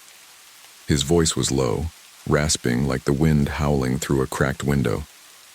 You should not have come here. The words were not spoken to me. They were felt in my bones, a vibration that rattled through my very core. I stumbled backward, dropping the book in my hands as the room seemed to close in on me. The walls groaned and creaked, the floorboards beneath my feet warping and shifting. I could feel the pressure like a force pulling me into the depths of the manor itself. Alistair's hollow eyes burned with an intensity that felt suffocating. He took a step forward and I froze, paralyzed by his gaze. There was nothing human about him anymore. He was a thing of the manor, a creature born from the very darkness I had been so eager to uncover. You have seen too much. I didn't know what to do. I wanted to run, but my legs wouldn't move. The shadows wrapped around me, pulling me toward him, toward the center of the room where the pedestal stood, now empty. The whispers were deafening, swirling in a chaotic crescendo, pressing in on my mind, and then, in the dim light, I saw it. The book, the Codex of the Hollow, was no longer in my hands. It had vanished, as had the pedestal. The floor beneath me cracked open, revealing a gaping chasm. It was as though the manor itself was alive, shifting, changing, pulling me into its depths. Alistair's grin widened, his teeth sharp and gleaming. You will stay with me, with all of us. The walls bled a thick, inky blackness, pouring down like liquid darkness. The book, the Codex, had never been a book at all. It was a portal, a gateway to something far older and more malevolent than I had ever imagined. And then the darkness consumed me. The next thing I knew, I was gasping for air, my body convulsing as though I had just been pulled from the depths of a freezing lake. I blinked rapidly, trying to clear my vision, but nothing made sense. The room I had been in, the dim, decaying archives, was gone. In its place was an overwhelming sense of being somewhere else, a place far from the manor, yet unmistakably tied to it. I was no longer standing in the cramped, suffocating room filled with whispers and shadows. I was lying on cold stone, my back aching from the rough surface beneath me. My limbs were stiff, like I had been paralyzed for an eternity and had just now regained the ability to move. My skin felt clammy and wet, as though I had been submerged in something foul. The air was heavy, thick with the stench of decay and rot. It smelled like ancient earth, a mixture of wet wood and mildew, but there was something else in it, something metallic, sharp, a sickly odor that seemed to cling to everything. I rubbed my eyes, trying to orient myself, but when I opened them, again the room around me only deepened the confusion. I was no longer in the manor's archives. The space I was in now felt vast, impossibly so. The walls stretched beyond my line of sight, and the ceiling, though high, was shrouded in darkness. The stone beneath me was slick with moisture, and there was an unsettling silence that pressed against my ears as though the world had been muted. leaving only the sound of my breathing and the distant dripping of water. My pulse raced, a steady thrum in my chest that seemed too loud in the stillness. I pushed myself to my feet, trembling from the disorientation, my mind struggling to process the impossible nature of what was happening. I had felt the pull of the manor, but this was something else entirely. I was no longer simply in a building, in a place I could understand. I was in a space that felt like it didn't belong to time, like it existed outside of any normal rules of reality. A low growl rumbled from somewhere far off, and I froze. The sound came again, closer this time. It wasn't an animal, not something of flesh and bone. It was a noise of something ancient, something twisted. The ground beneath me vibrated with the force of it, as though the very earth was alive. My heart thudded in my chest, and I found myself instinctively stepping backward, though I didn't know where to go. There were no doors, no windows, just endless stretches of blackened stone and creeping shadows. Then, the whispers came again. They were faint at first, but I could feel them drawing closer. Voices low and insistent. The same voices I had heard in the archives, only now they were clearer, more pronounced. I recognized them now, not as mere murmurs or wind through the cracks in the walls, but as voices that were speaking to me. Their words were incomprehensible, but the tone was unmistakable. They were calling me. With a gasp, I turned in a circle, trying to find the source, trying to understand what was happening. But I wasn't alone. Not anymore. A figure appeared in the distance. At first, it was just a silhouette, an outline that barely seemed to exist, like smoke drifting through the thick air. But as it grew closer, I could make out more detail. A tall, gaunt figure, wrapped in tattered robes, its face obscured by shadows. Its movements were slow, deliberate, as though it were savoring the approach. I wanted to scream, to run, but my body felt sluggish, as though it were trapped in a dream. The figure moved without a sound, its footsteps silent on the stone floor. As it drew nearer, I could see its face, or what was left of it. There were no eyes, no mouth, only empty sockets where features should have been. The skin of its face seemed to hang loosely like old dried leather, but there was a faint pulse beneath it, a rhythmic throbbing as though something was still living inside. "You should not have come here," a voice rasped, cold and jagged, as though it were torn from the depths of the earth itself. The voice was not human, but something older, something that had no place in the world I had once known. It came from the figure's mouth, but it sounded as though it were coming from everywhere, reverberating off the walls and through the very air around me. I tried to speak, but my voice caught in my throat. The figure reached out, its skeletal fingers, fleshless and long, grasping toward me. My heart pounded faster, and I stumbled backward, fear coursing through my veins like ice. "You've seen the truth now," the figure continued, its voice like gravel grinding together. "The hunger is not satisfied, it never will be." My legs gave out, and I fell to my knees, gasping for breath as panic rose in my chest. I couldn't escape. I couldn't move. The figure loomed over me, its shadow swallowing the flickering. Candlelight in the distance, the codex of the hollow, what is not a book. It intoned, its voice filled with a mocking sadness. "It is a prison, and you are now part of it." I tried to understand, tried to make sense of the words, but my mind was reeling. The codex of the hollow, was this what I had found in the manor? Was this what had been waiting for me? I had thought it was just a book, a relic of the Blackwood family's obsession with the occult, but now I realized that it was something far more terrible. It wasn't just knowledge, it was a curse. The figure leaned closer, its hollow eyes fixed on me, and I felt the weight of its gaze settle deep within my bones, like a presence I couldn't escape. "You are bound to it now," it whispered, the words seeping into my mind. "Just as Alistair Blackwood was, just as all the others were. The manor will never let you leave. Not once it has claimed you." The truth hit me like a wave, a crushing realization. Alistair Blackwood had not disappeared. He had become this thing. He had been bound to the codex, to the manor, to the hollow hunger that consumed everything. And now, I had become part of it too. The walls trembled as the ground beneath me cracked, and I realized with a sickening certainty that I was no longer standing on solid ground. The darkness pressed in around me, thick and suffocating, as I was pulled deeper into the maw of the manor's hunger.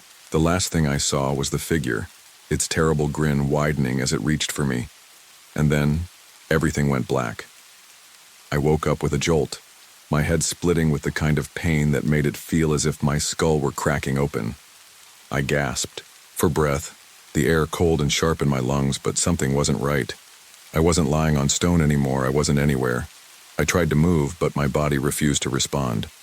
Every limb felt heavy, sluggish, like it was weighed down by 1,000 pounds of stone.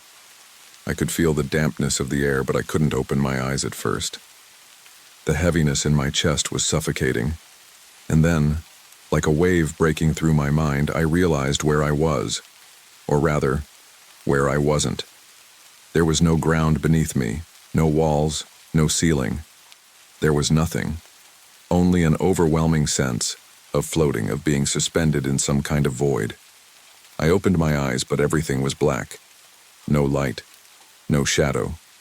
Just an emptiness that seemed to stretch on forever, like the universe itself had swallowed me whole.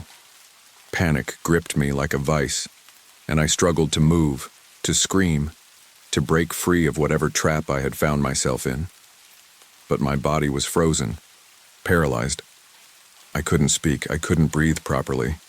My chest felt tight as if something were pressing on me from all sides. And then, the whispers came. They were soft at first, like the rustling of leaves in the wind, but they quickly grew louder, clearer, like voices drifting from the very edges of my consciousness. They weren't the disembodied voices I had heard before, no, these were different. These were real voices, as if they were right next to me, murmuring, chanting, growing into a low hum that vibrated through my bones. I tried to turn my head, but there was nothing to turn to. No source for the whispers. Just an endless blackness that seemed to hum with an unnatural energy. The air grew colder still, and I could feel something creeping through me, like icy fingers dragging across my skin. Then one of the voices rose above the others, loud and clear. It was a voice I recognized. A voice I had heard before, back in the manor. Alistair Blackwood's voice. "You're still here," he said, his words cold and sharp, cutting through the silence of the void. "I warned you. You should never have come. The manor doesn't release its prisoners."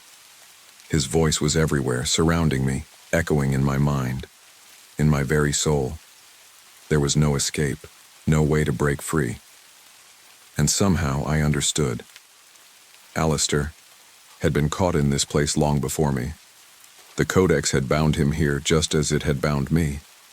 The manor's hunger, that insatiable thirst for souls, had claimed us both. "You are part of it now," his voice continued. "Forever. There is no leaving once you've crossed the threshold. There is no release from the darkness that calls you. You will never escape. Not unless you feed it. Unless you give it more." I wanted to scream, to shout at him to leave me alone, but my throat was dry, and the words wouldn't come. Instead, all I could do was feel that gnawing sense of dread in my chest, that pit of despair widening with each passing second.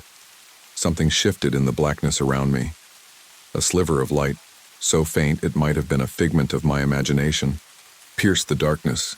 It flickered like a dying candle, and for the briefest moment I saw something. A figure. A human figure, standing in the distance. Its shape was indistinct, blurry, but I knew who it was. I didn't need to see its face to know that it was Alistair. His presence radiated out of the darkness, pulling me toward it like a magnet. And as much as I hated the idea of approaching, I couldn't stop myself.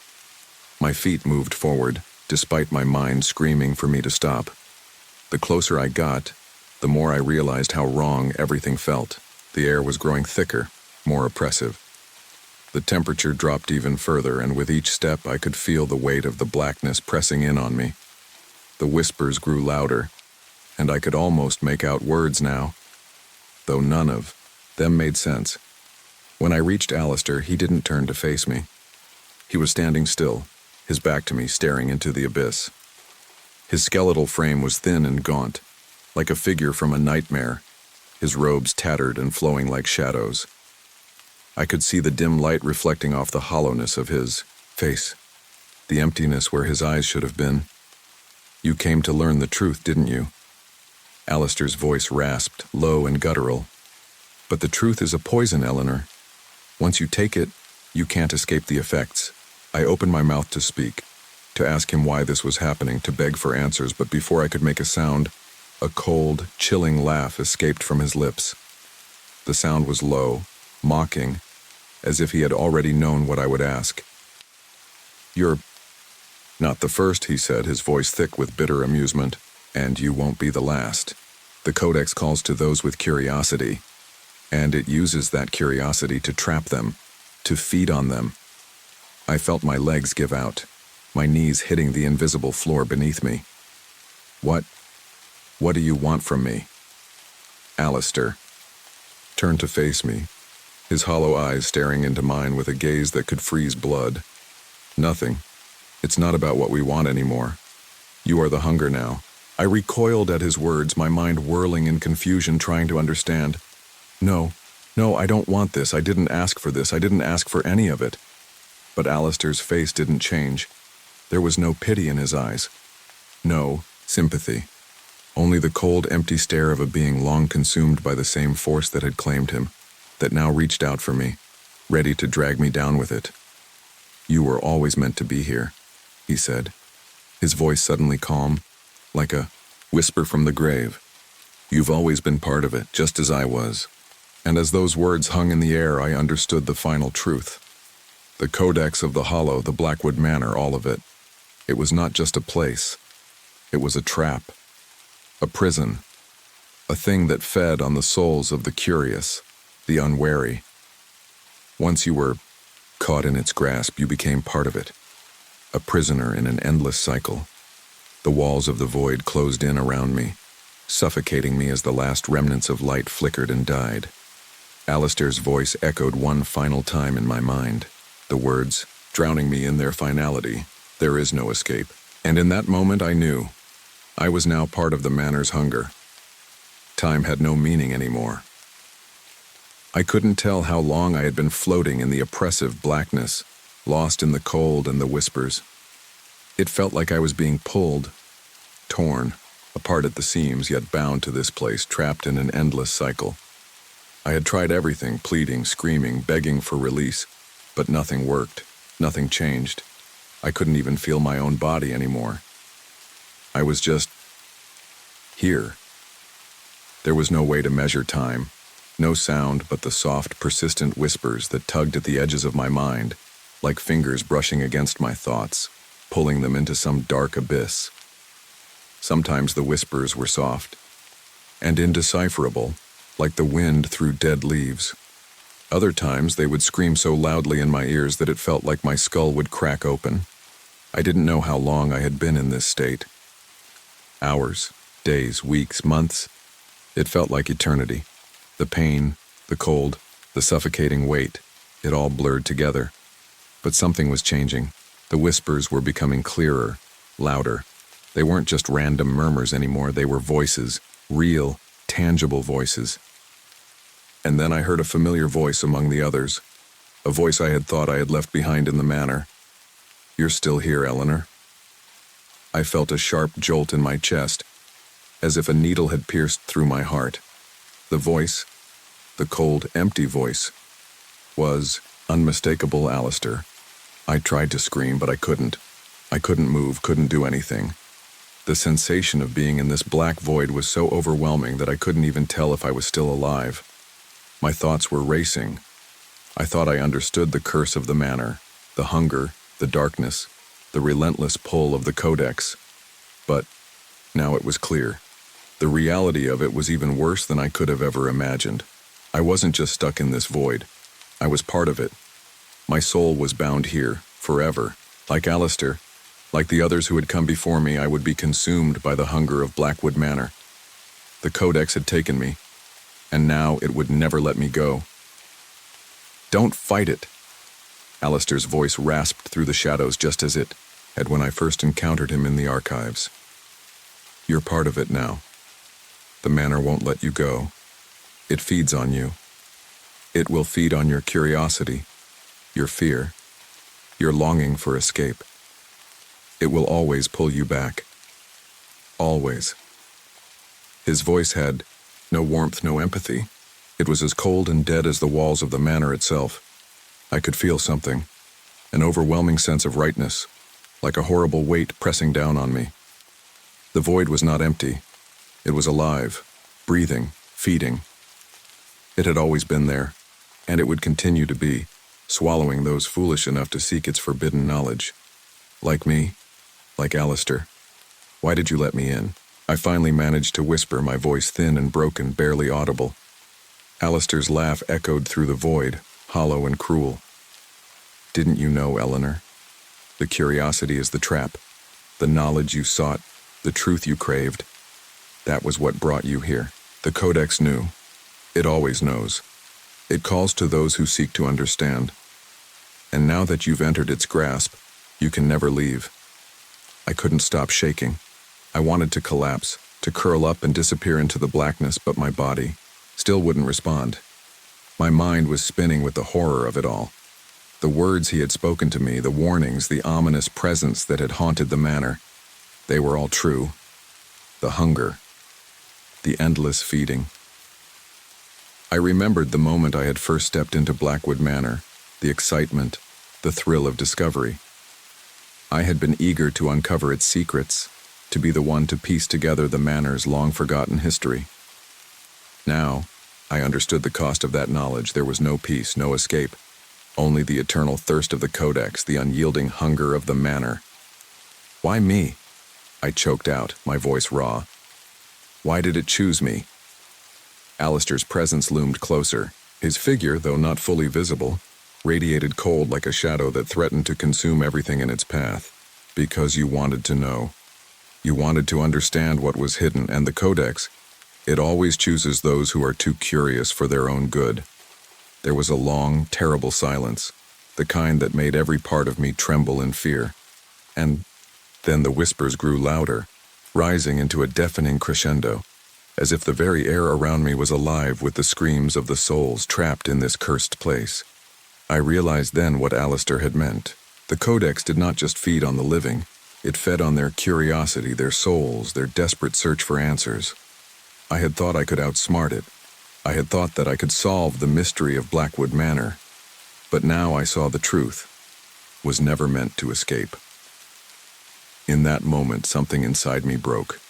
The weight of the truth crashed down on me with such force that I could no longer separate my thoughts from the whispers. The voices became part of me, a constant, endless hum in the back of my mind, twisting and turning my thoughts until I couldn't tell where I ended and they began.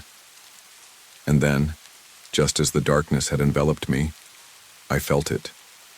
A pull. A tug at my very soul, sharp and unmistakable. Something was calling to me. Not with words, but with an unspoken promise. It was the manor. It was the codex. I could feel it drawing me toward something, toward more. And in that moment, I realized that the story of Blackwood Manor, the story of the codex, was never about escaping. It was about being consumed. Consumed by the hunger. The endless, insatiable hunger. I had become part of it. Just like Alistair. Just like the others before me. I was the manor's newest prisoner, bound by the same curse that had claimed so many others. And I would never leave. The darkness closed in, and the last thing I heard before it swallowed me whole was Alistair's voice, echoing one final time through the void. There is no escape, there never was. And then there was nothing.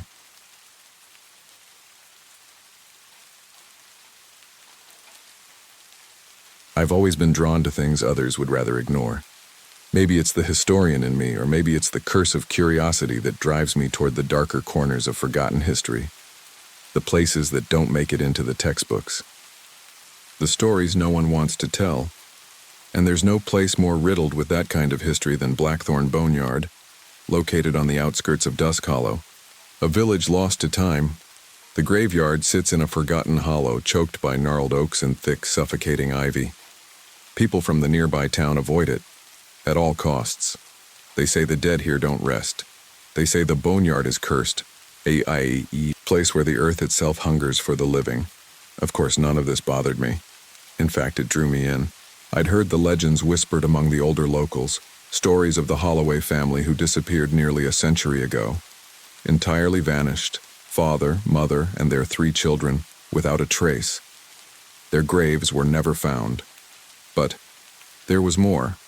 There were rumors of treasure hidden deep in the earth, a family crypt left untouched, brimming with riches or maybe something darker. I didn't care about the treasure, though.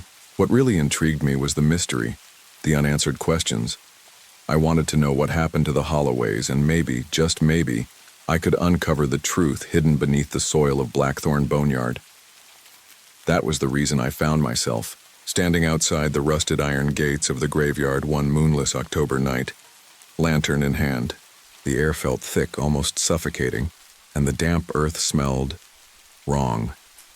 It was as if the ground itself was alive, waiting, watching. I took a deep breath and pushed open the gates, their squeal echoing into the silence of the night. As soon as I crossed the threshold, the temperature dropped.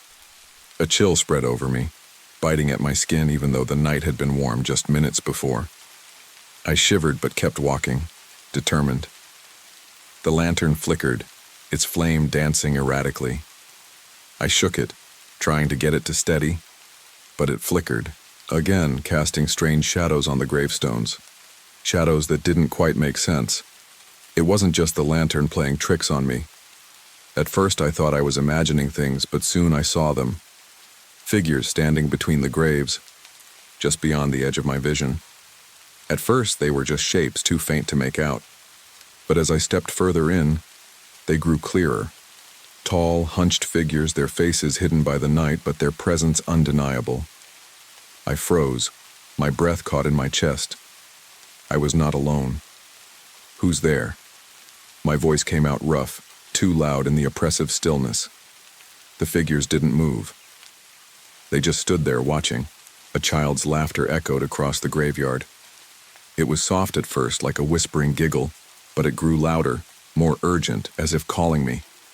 I turned toward the sound, my heart pounding. But there was nothing. No child, no person. Just the twisted, decaying graves that stretched out before me. My instincts screamed at me to leave, but I couldn't. Not yet. Not without understanding what was here. I had come this far, and the secrets of the Holloway family were too close now. I had to know. I walked deeper into the graveyard, the gravel crunching underfoot, my breath fogging in the suddenly icy air. The silence was heavy, pressing in on me. Then came the whisper. "You shouldn't be here." I spun around, the lantern shaking in my hand. No one. Only the graves, the twisted trees, and the suffocating ivy. But the voice was too real, too close. I stumbled backward, my mind racing. There was no one here, but someone, was watching me. The whispers were in the air, curling around me like smoke. And then the shadows moved. Not the figures this time, but something else, something closer. I felt the hairs on the back of my neck stand up as I turned to face the largest, most crumbling headstone in the boneyard. It was nearly swallowed by ivy, the inscription barely legible. But there was something odd about it. The soil around it seemed disturbed, sunken in. I couldn't help myself. I crouched down, brushing the ivy away. I had to know. The ground was soft, too soft. I dug into it with my hands, my fingers scraping against something. Wood.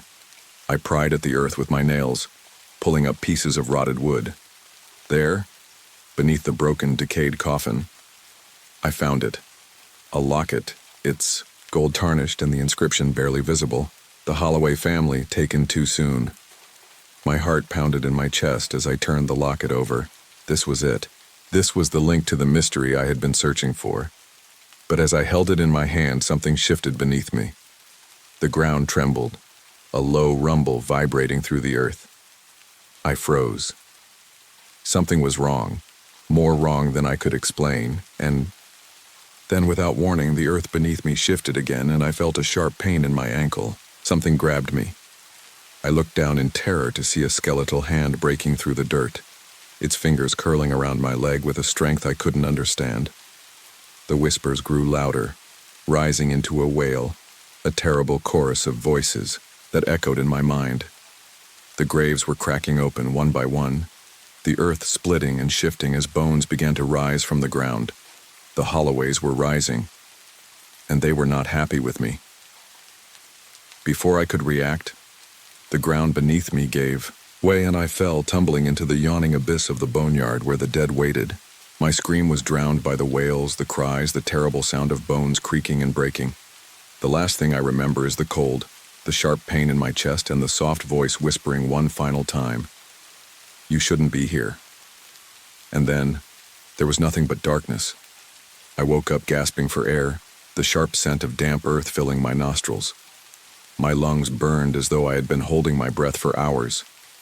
I jerked upright, disoriented, and instantly regretted it as pain shot through my body. My back ached, my legs felt like lead, and my head throbbed with the kind of pressure you get when your skull is about to crack open. I was lying face down on the cold, uneven ground. My hands were buried in dirt. My chest tightened as I realized where I was. The boneyard. Blackthornne Boneyard. I had been buried? No, I must have fallen. My mind raced, but every movement made my body scream. I tried to lift myself, but the effort was futile. I collapsed back to the ground with a soft grunt. It was dark, darker than anything I'd ever experienced before. The heavy, oppressive silence hung thick in the air, suffocating me as I slowly became aware of the situation. My lantern, my only source of light, was nowhere in sight.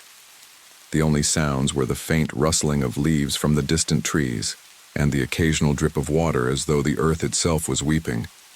I reached out, my fingers trembling, searching for something, anything to help me get up. The soil was soft, but beneath the surface there was something hard. My heart pounded and I hesitated before running my hand over it. It was smooth. Metal. I dug my fingers into the dirt, desperate now, pulling at the soil, but the earth seemed to fight me. It wasn't letting go.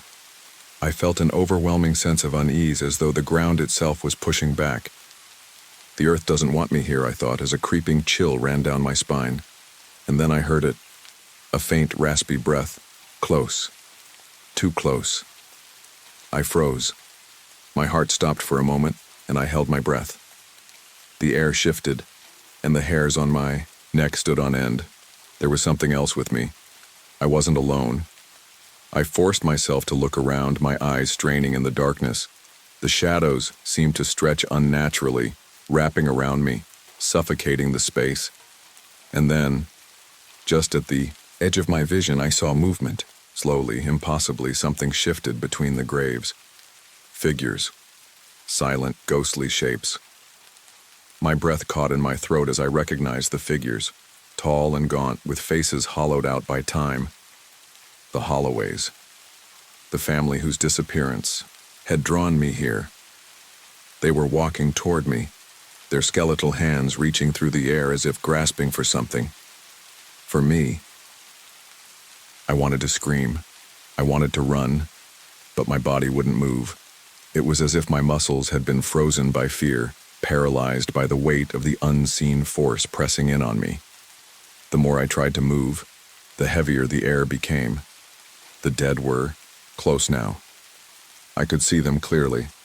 5 figures, their clothes tattered, their faces like cracked porcelain masks, hollow eyes glowing faintly in the dimness. The woman in the center stood out. She was taller than the rest, her face gaunt, but her eyes, those eyes were wide, white, and unblinking. I stared at her, feeling an icy cold grip on my chest. "You shouldn't be here." The whisper came again, louder this time, echoing in my mind. The woman's lips didn't move, but I heard the words as if they were my own thoughts. I swallowed hard, my throat dry, and finally, My body responded. I scrambled back, desperately trying to push myself up, but my hands slid in the mud, my legs refusing to support my weight. I had to get out, I had to escape. But then a voice, this time clear and unmistakable, cut through the air. Why did you take it? I froze, the words locking me in place. The voice wasn't like the whispers. It was sharp, demanding. It was a question I didn't know how to answer. I couldn't tell them. I hadn't stolen anything. I had come here to learn, to discover. But it didn't matter. The Holloways didn't care. To them, I was the thief, the intruder. Please, I whispered, my voice hoarse, cracking. I didn't mean any harm. I just wanted to know the truth. The woman stepped closer. Her movements were jerky, unnatural, as if she wasn't entirely in this world. Her hand reached toward me, her long fingers trembling as if she could barely control them. I wanted to scream, to push her away, but I was frozen, unable to move, unable to defend myself. Then, as if she had heard my thoughts, her hand stopped just inches from my face. She tilted her head, studying me with those cold, dead eyes. You should have left, she whispered again. Now you'll never leave. You'll join us. The ground trembled beneath me.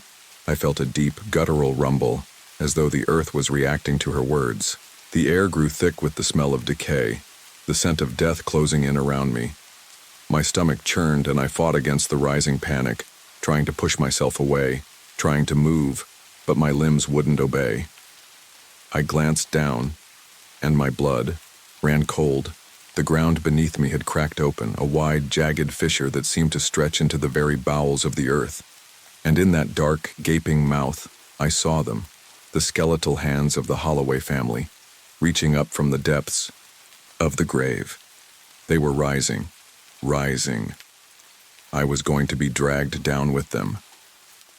I fought, pushing against the earth with all my strength, my fingers slipping in the wet soil. But the hand reached for me again. It was slow, deliberate, and I knew that there was no escaping it. The dead were going to take me, and there was nothing I could do.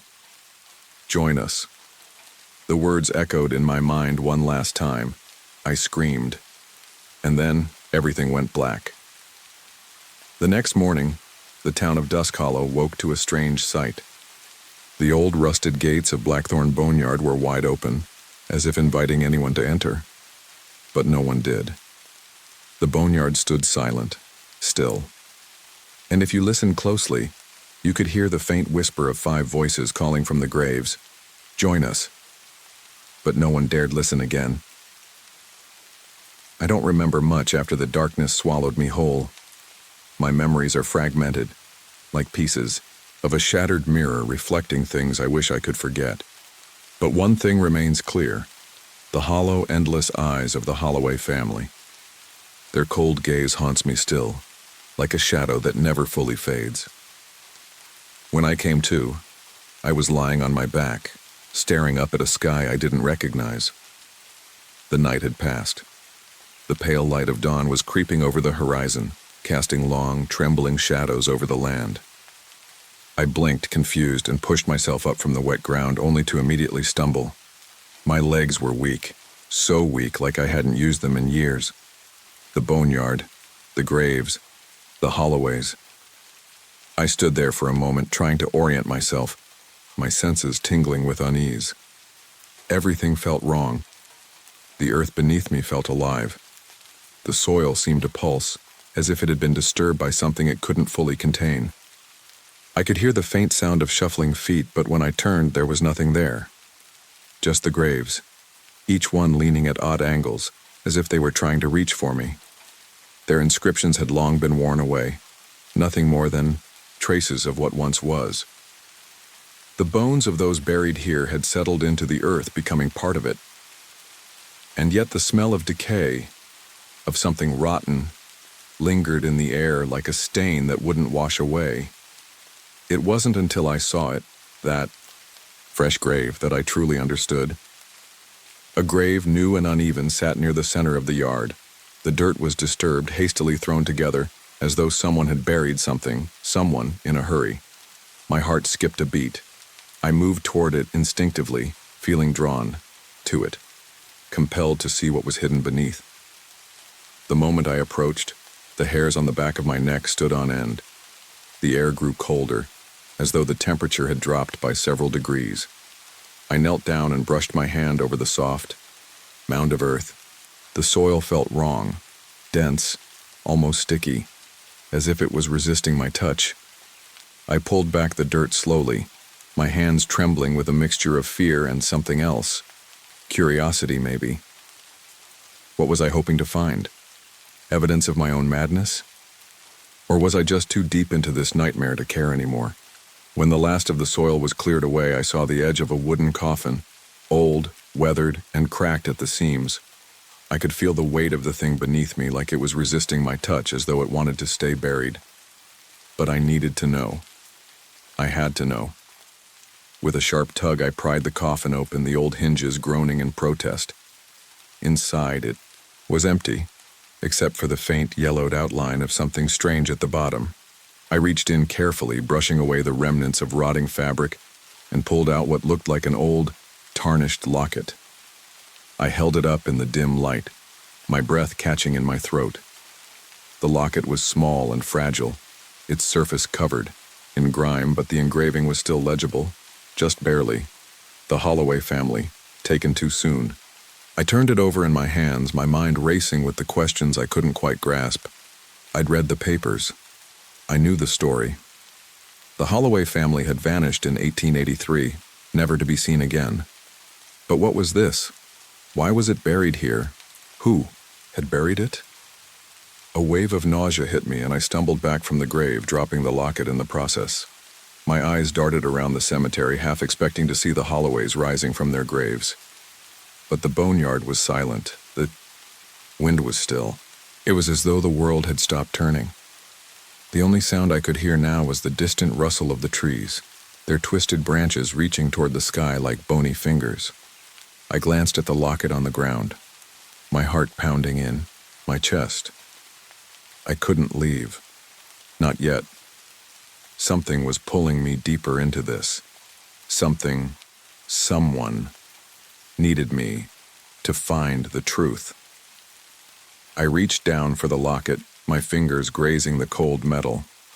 As I picked it up, I saw something I hadn't noticed before, a small crack on the back of the locket, barely noticeable. I pressed it, and to my surprise, the back clicked open, revealing a hidden compartment. Inside was a tiny folded piece of paper. My hands shook as I unfurled it, and my heart sank when I saw what was written. The Holloway family lives on. They are not gone. They walk the boneyard and they hunger. You will join them. It is the curse of the Holloway bloodline. I froze. The words burned into my mind like a branding iron, and for a moment I couldn't breathe. I felt a cold hand clasp around my heart, squeezing it until I thought it might shatter. I was too deep into this. There was no going back. I stumbled to my feet, the locket still clutched tightly in my hand. The voices from earlier came back to me now, whispers that slithered through my mind, growing louder, insistent, demanding. I could feel them in the shadows, watching me, waiting for me to join them. And then I saw it. The woman, the one who had spoken to me before, was standing at the edge of the graveyard. She was watching me, her eyes glowing faintly in the dim light. Her mouth moved, but no sound came from her lips. Still, I could hear the words in my mind. Join us. I took a step back, my mind racing. I had to leave. I had to get out of here before it was too late. But as I turned, I felt something pull at my ankle, soft but firm, something cold, something dead. I looked down, a skeletal hand, white, gnarled, and covered in soil, had reached up from the grave and was clutching my foot. Panic surged through me, but my body wouldn't respond. I tried to kick it off, but the hand tightened, dragging me toward the open grave. The ground shook again, and the whispering voices grew louder. I could hear the Holloways now, their footsteps in sync, moving toward me, dragging their dead limbs through the dirt. I couldn't breathe. I couldn't escape. I was too far gone. With a final desperate scream, I tried to pull away, but the hand tightened its grip, The last thing I heard before the earth swallowed me whole was the holloway, woman's voice whispering one last time, "Join us." The next morning, a group of local villagers found a single, crumpled page in the boneyard fluttering in the wind. It was a photograph, faded, but still discernible. A photo of a man, pale and gaunt, standing before the graves of Blackthornne Boneyard. His eyes, wide and unblinking, stared into the camera, as though frozen in terror. There was no trace of Daniel Mercer, and as the villagers left, they could hear faint whispers rising from the graves, as though a new voice had joined. The chorus, "Join us." I never thought I'd find myself back in Blackthornne Boneyard. Not after that night, after everything I saw, or thought I saw. But here I am again. It's been months, but the memories haven't faded. If anything, they've grown clearer, more vivid, as though the graveyard itself is pulling me back like a cold hand at the back of my mind, urging me to return. The whispers never stopped.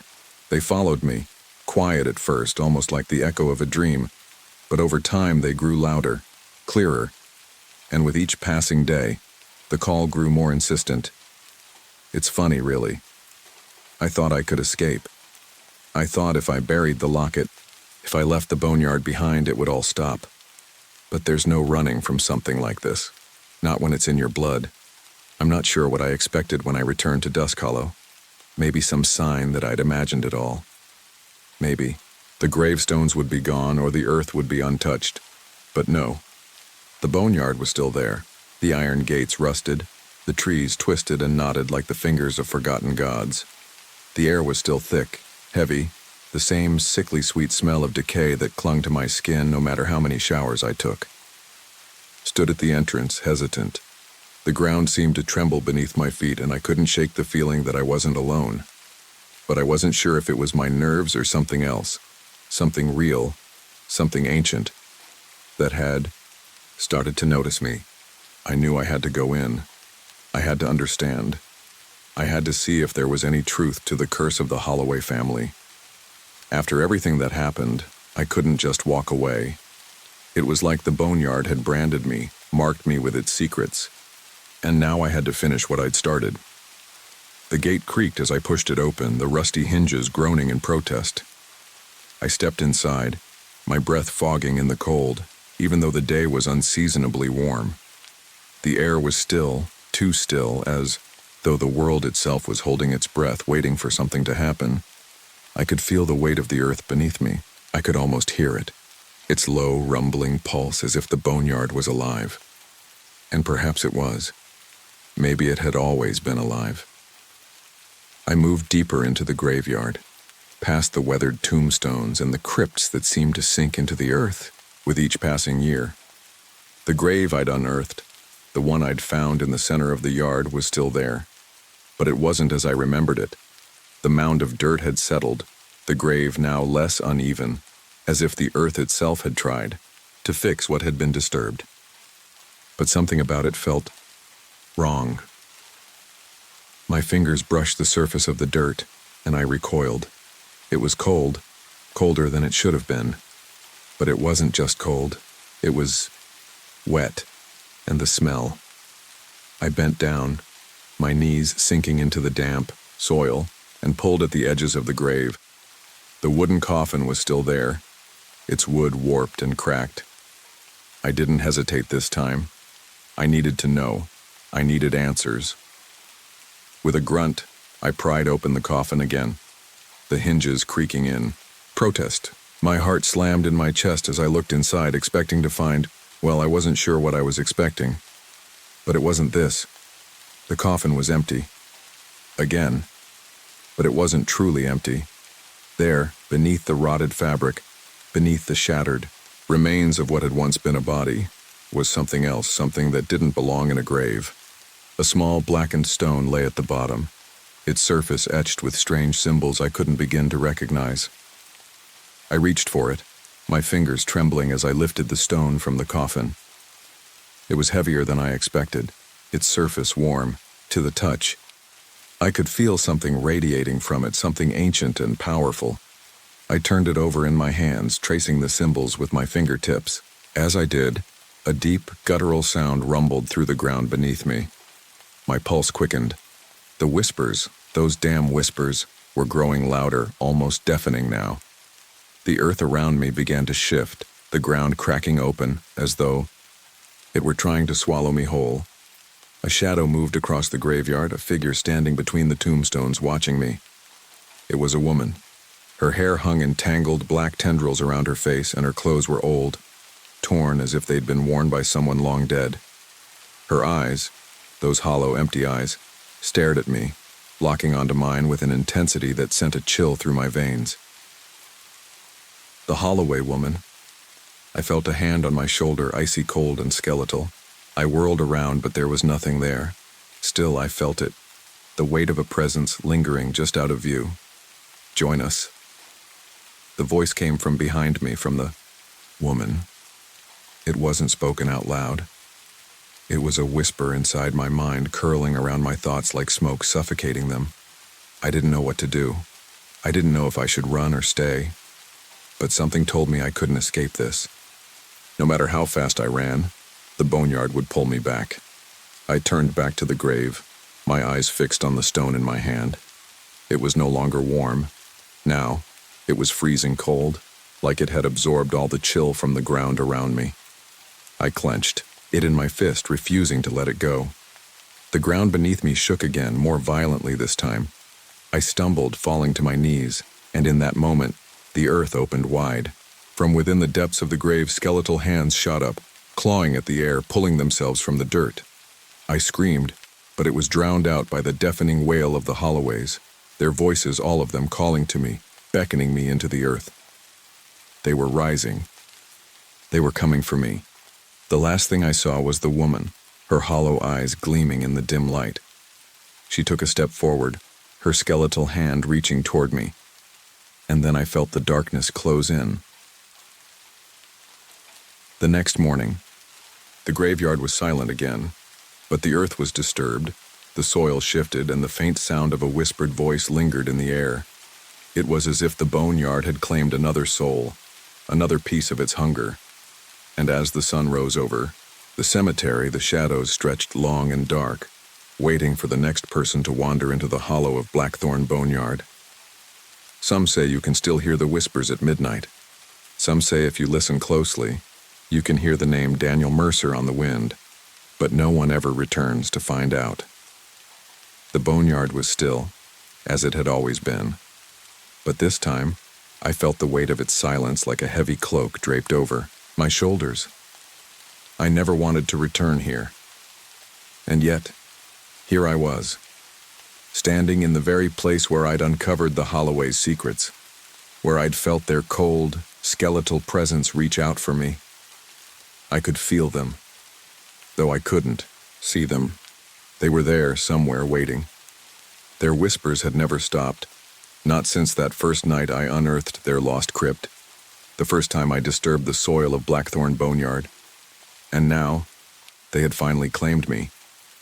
I felt it in my bones, the same cold that had gripped my heart in that instant when the woman's hollow eyes had met mine. The darkness was closing in again, this time for good. But I couldn't leave. I couldn't stop myself from coming back, from seeking the truth buried beneath this cursed land. I had to know why. Why had the Holloway family disappeared? Why had their curse been passed down, not just to their remains, but to anyone who dared to seek the truth? I had uncovered so much, and yet it hadn't been enough.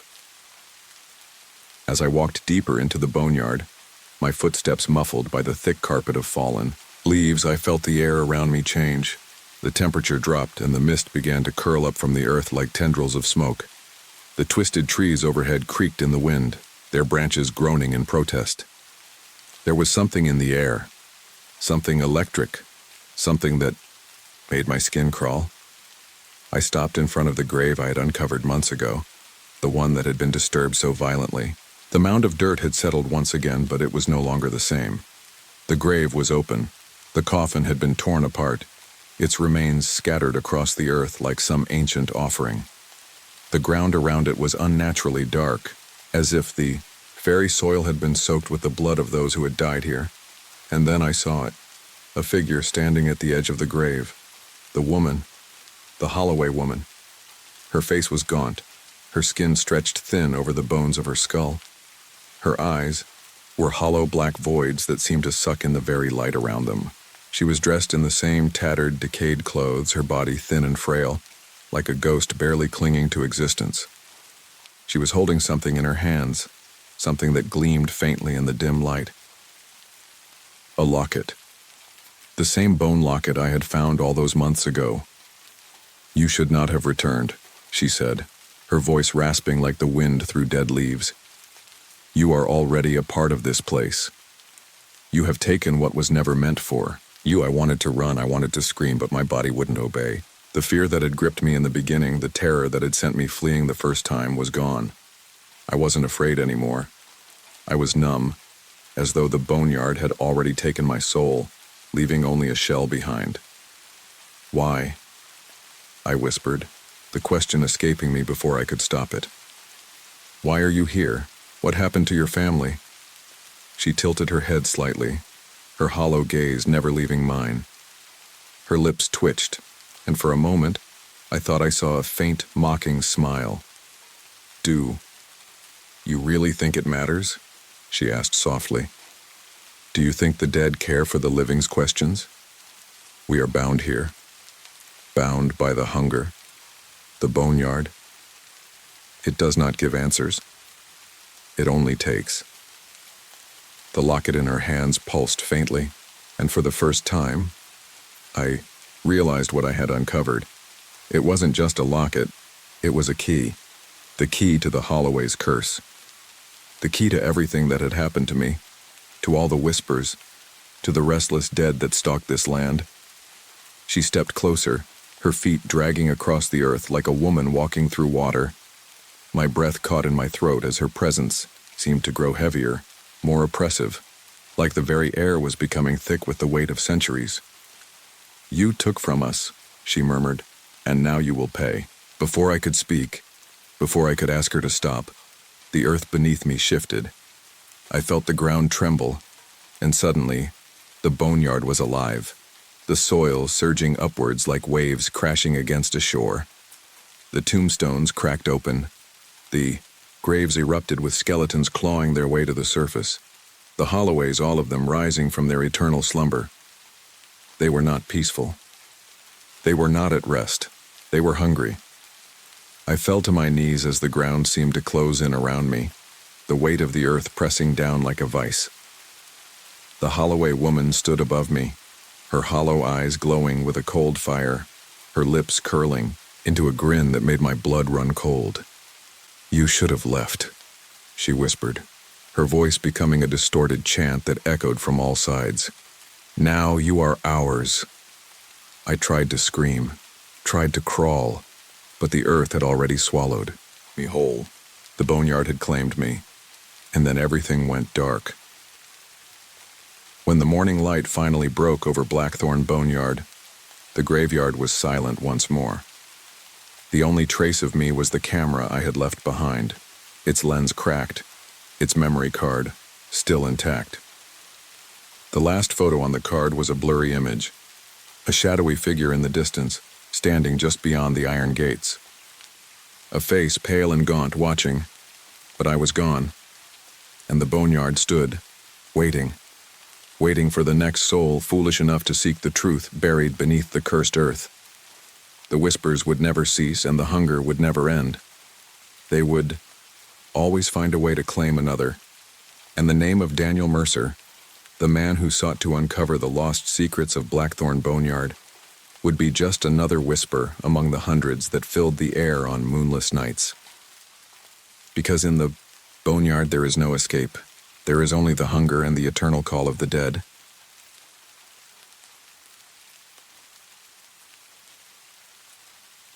It was a night like any other in Blackwater, or so I thought.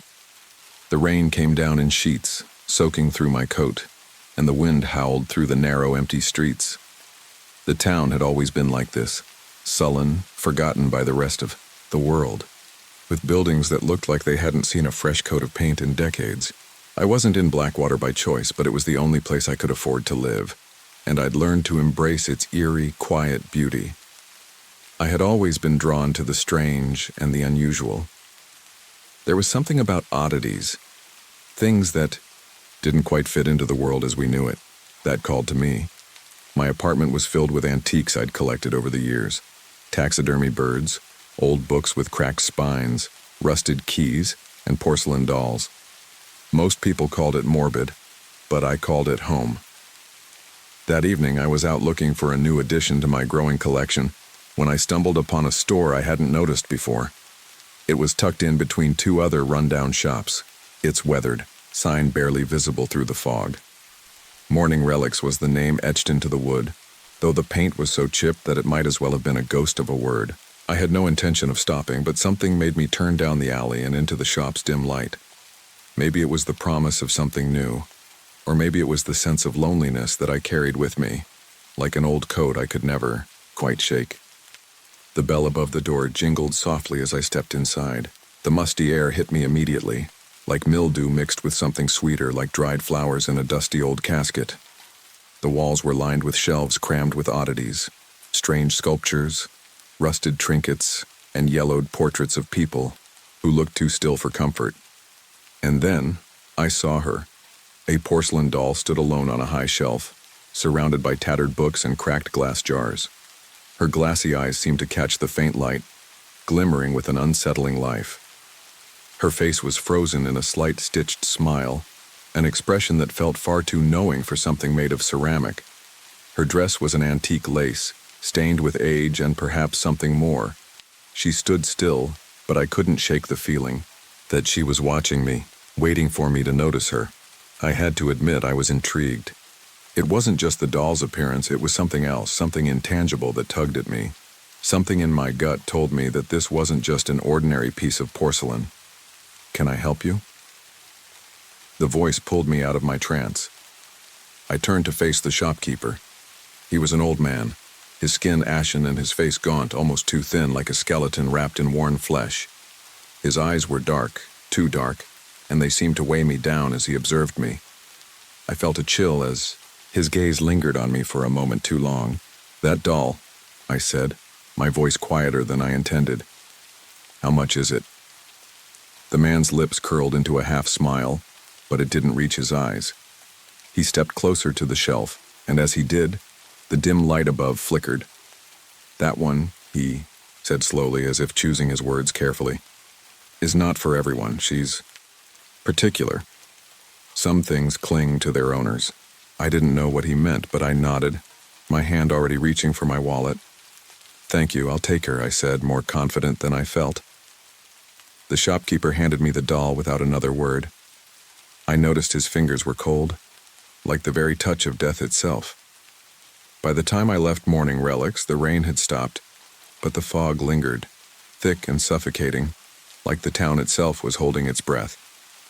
The doll sat on the passenger seat beside me, her empty eyes staring ahead. I couldn't explain it, but something about her felt different. I felt a shiver run down my spine, but I couldn't bring myself to turn back. When I got home, I set the doll on my dresser. The room was dim, the only light coming from the weak street lamp outside. I couldn't help but feel a strange sense of unease settle over me, but I brushed it off.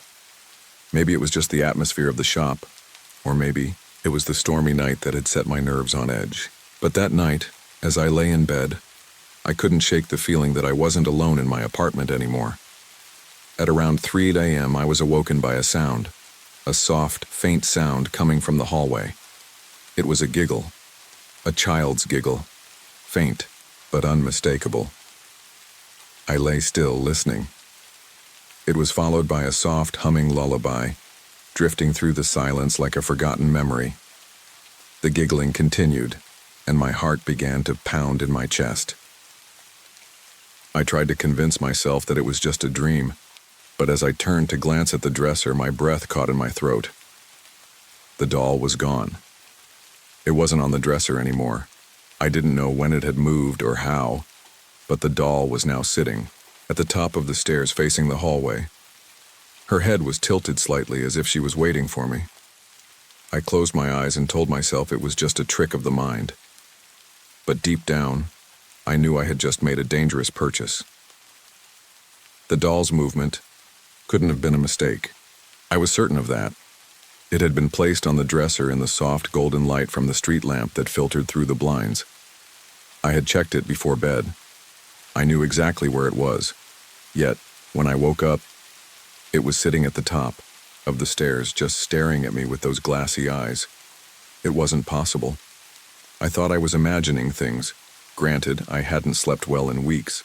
But the sheer detail of it, the fact that it was no longer where I had left it, gnawed at my mind. I couldn't keep the thought out of my head. How had it moved? I hadn't heard a thing. No creaks from the floorboards, no flutter of porcelain against wood. The stillness in the house was so oppressive I could hear my own breath rattling in my chest. The next day, I told myself it was just sleep deprivation, that I had moved the doll in my half-conscious state and forgotten about it. It was a logical explanation, something my brain latched onto in an attempt to calm the storm of anxiety that had started to take root in my chest. So I tried to shake it off. I went about my usual routine, coffee in the morning, an uneventful day at work, and then home in the evening, where I cleaned and tidied the apartment. All the while, the doll sat silently on the dresser, staring at the wall. I glanced at her occasionally, as if daring her to move again, but I couldn't shake the feeling that something was wrong. That night, the doll was still there. It was almost as if it was waiting for me to doubt myself. I sat at my desk in the small corner of the room, sorting through some old books I had recently picked up from a yard sale, trying to keep my mind occupied, but my eyes kept wandering to the dresser, to the doll. I finally stood up and walked over to it, my feet dragging across the carpet, my hands shaking slightly as I picked it up. There was something about it that made my skin prickle, but I couldn't explain it. I placed the doll back on the shelf across the room under a dim light, thinking that if I could just keep it out of my direct sight, I could regain some sense of normalcy. But that night, I couldn't sleep. Not even for a moment. It started with the giggling. Again. That same childlike laughter, distant yet incredibly clear. It wasn't a dream. I was wide awake, my heart racing in my chest. I pulled the covers over my head, trying to drown out the noise, but it persisted. The sound of a soft, high-pitched giggle followed by a soft hum. The lullaby that had no origin, just a melody that seemed to float through the room on an unseen breeze. I turned to my side, squeezing my eyes shut, willing the sound to stop. But it didn't. The giggling wasn't the worst part. The worst part was the footsteps. Tiny, quick, light footsteps that padded across the floor, making the hair on the back of my neck stand on end. They were coming from the hallway again, just outside my bedroom door. Tap, tap, tap. It was slow at first, then more hurried, as if something was moving closer, getting closer to my bed. I didn't dare look. If I didn't look, it wouldn't be real. But then the door creaked. A soft, tentative creak, like something or someone had just stepped onto the floorboards in the hall. I held my breath, trying to stay as still as possible, praying that whatever it was would go away. But the sound grew louder, a soft thump against the wall. Then, as if someone was tiptoeing carefully, the sound of little feet padding down the hallway toward my room. I couldn't help it. I slowly, shakily, opened my eyes. I immediately regretted it. There, in the dim light of the hallway, stood the doll. She was standing up, her porcelain body poised as though she had just taken a step. Her glass eyes gleamed in the darkness. It was impossible for a doll to move like that, right? They were inanimate objects, just porcelain and stuffing. But there it was, as clear as the breath in my lungs, her head tilted at an impossible angle, and her eyes locked onto mine. Watching me, I didn't scream, I didn't move. My entire body was paralyzed by the sight of her. The footsteps stopped. I finally managed to drag myself out of the bed and tiptoe toward the door, my heart thundering in my chest. The moment I opened it, though, the house was eerily quiet. There was nothing. No footsteps, no doll, nothing out of place. I searched the entire apartment, my breath coming in short, terrified gasps. but everything was where I left it, except for the doll. The doll was back on the dresser, the same place I had left her before bed. How was that possible? I stood there for a long time, staring at the doll in disbelief, wondering if I was losing my mind. I didn't sleep that night. I couldn't. My eyes never left the doll. The next morning, I went straight to mourning relics. The fog had rolled back into Blackwater, blanketing the streets in its gray veil. The shopkeeper was waiting for me, as if he had known I would come back. "You're here to return her, aren't you?" he asked, his voice gravelly, tired. I didn't answer immediately. I looked at the doll. She sat behind the glass, grinning that strange, almost cruel grin. "I don't know what's happening," I whispered. It's like she's not just a doll, like she's alive." The shopkeeper studied me for a long time, and then he sighed, long and slow. "Emily Voss," he said softly. "She was a sickly girl, lost her battle to a fever when she was young. The doll, her doll, was her comfort. But that doll, it's no mere trinket. Some dolls, they carry memories. Some carry more than that. They carry souls." I stared at him. "You mean the doll is haunted?" I asked, incredulous. He nodded slowly. "The thing about dolls," he said quietly, "is that they can attach to people. They bond with their owners. And Emily? She didn't want to be alone, not when she passed away. And she certainly didn't want to be forgotten." I felt a cold sweat break out across my skin. "You can try to get rid of her," the shopkeeper said, his voice hardening. "But some things never let go." My throat felt tight. I wasn't sure if I believed him. But the giggles, the footsteps, I couldn't ignore it anymore. The doll had come home with me for a reason, and I wasn't sure I wanted to find out what it was. I couldn't shake the shopkeeper's words from my mind. "Some things never let go," he had said. The chill in his voice had been enough to make my spine go rigid. I stood there in the shop for what felt like an eternity, staring at the doll behind the glass case, almost as if it were mocking me. I had never been a superstitious person. I had always dismissed talk of ghosts, spirits, and hauntings as nonsense. But now, after everything that had happened, after the footsteps in the hall, the giggling in the night, the doll moving on its own, what else could I believe? I had to take the doll home again, though. I couldn't explain it. It wasn't like I wanted to bring her back with me, but I couldn't leave her there. There was this pull, a weight I couldn't ignore, as if the doll had already become an extension of my life, and now I was stuck with her. Even now, I could feel her watching me, even as I drove back to my apartment, gripping the wheel a little tighter than necessary. Once home, I placed the doll back on the dresser, right where it had been before. My hands shook as I set her down, as though I were doing something sacred or forbidden. Her glassy eyes glistened in the dim light. The faint smile stitched into her porcelain face seemed to mock me. I didn't know what I expected to happen, but I didn't expect to hear the giggling again that night. The moment I turned off the lights and slid under the covers, the familiar sound returned. I felt my heart race, blood pounding in my ears. The giggle wasn't soft this time. It was louder, closer, almost as if the source of the sound was in the room with me. I froze, my body stiff with fear. I strained my ears, trying to locate it. Giggling. It wasn't coming from the hallway this time. No, this time it was closer, much closer. I slowly turned my head toward the dresser, my eyes widening in disbelief. The doll was no longer where I had left her. I blinked, thinking maybe I was just tired, maybe I was imagining things, but there was no mistaking it.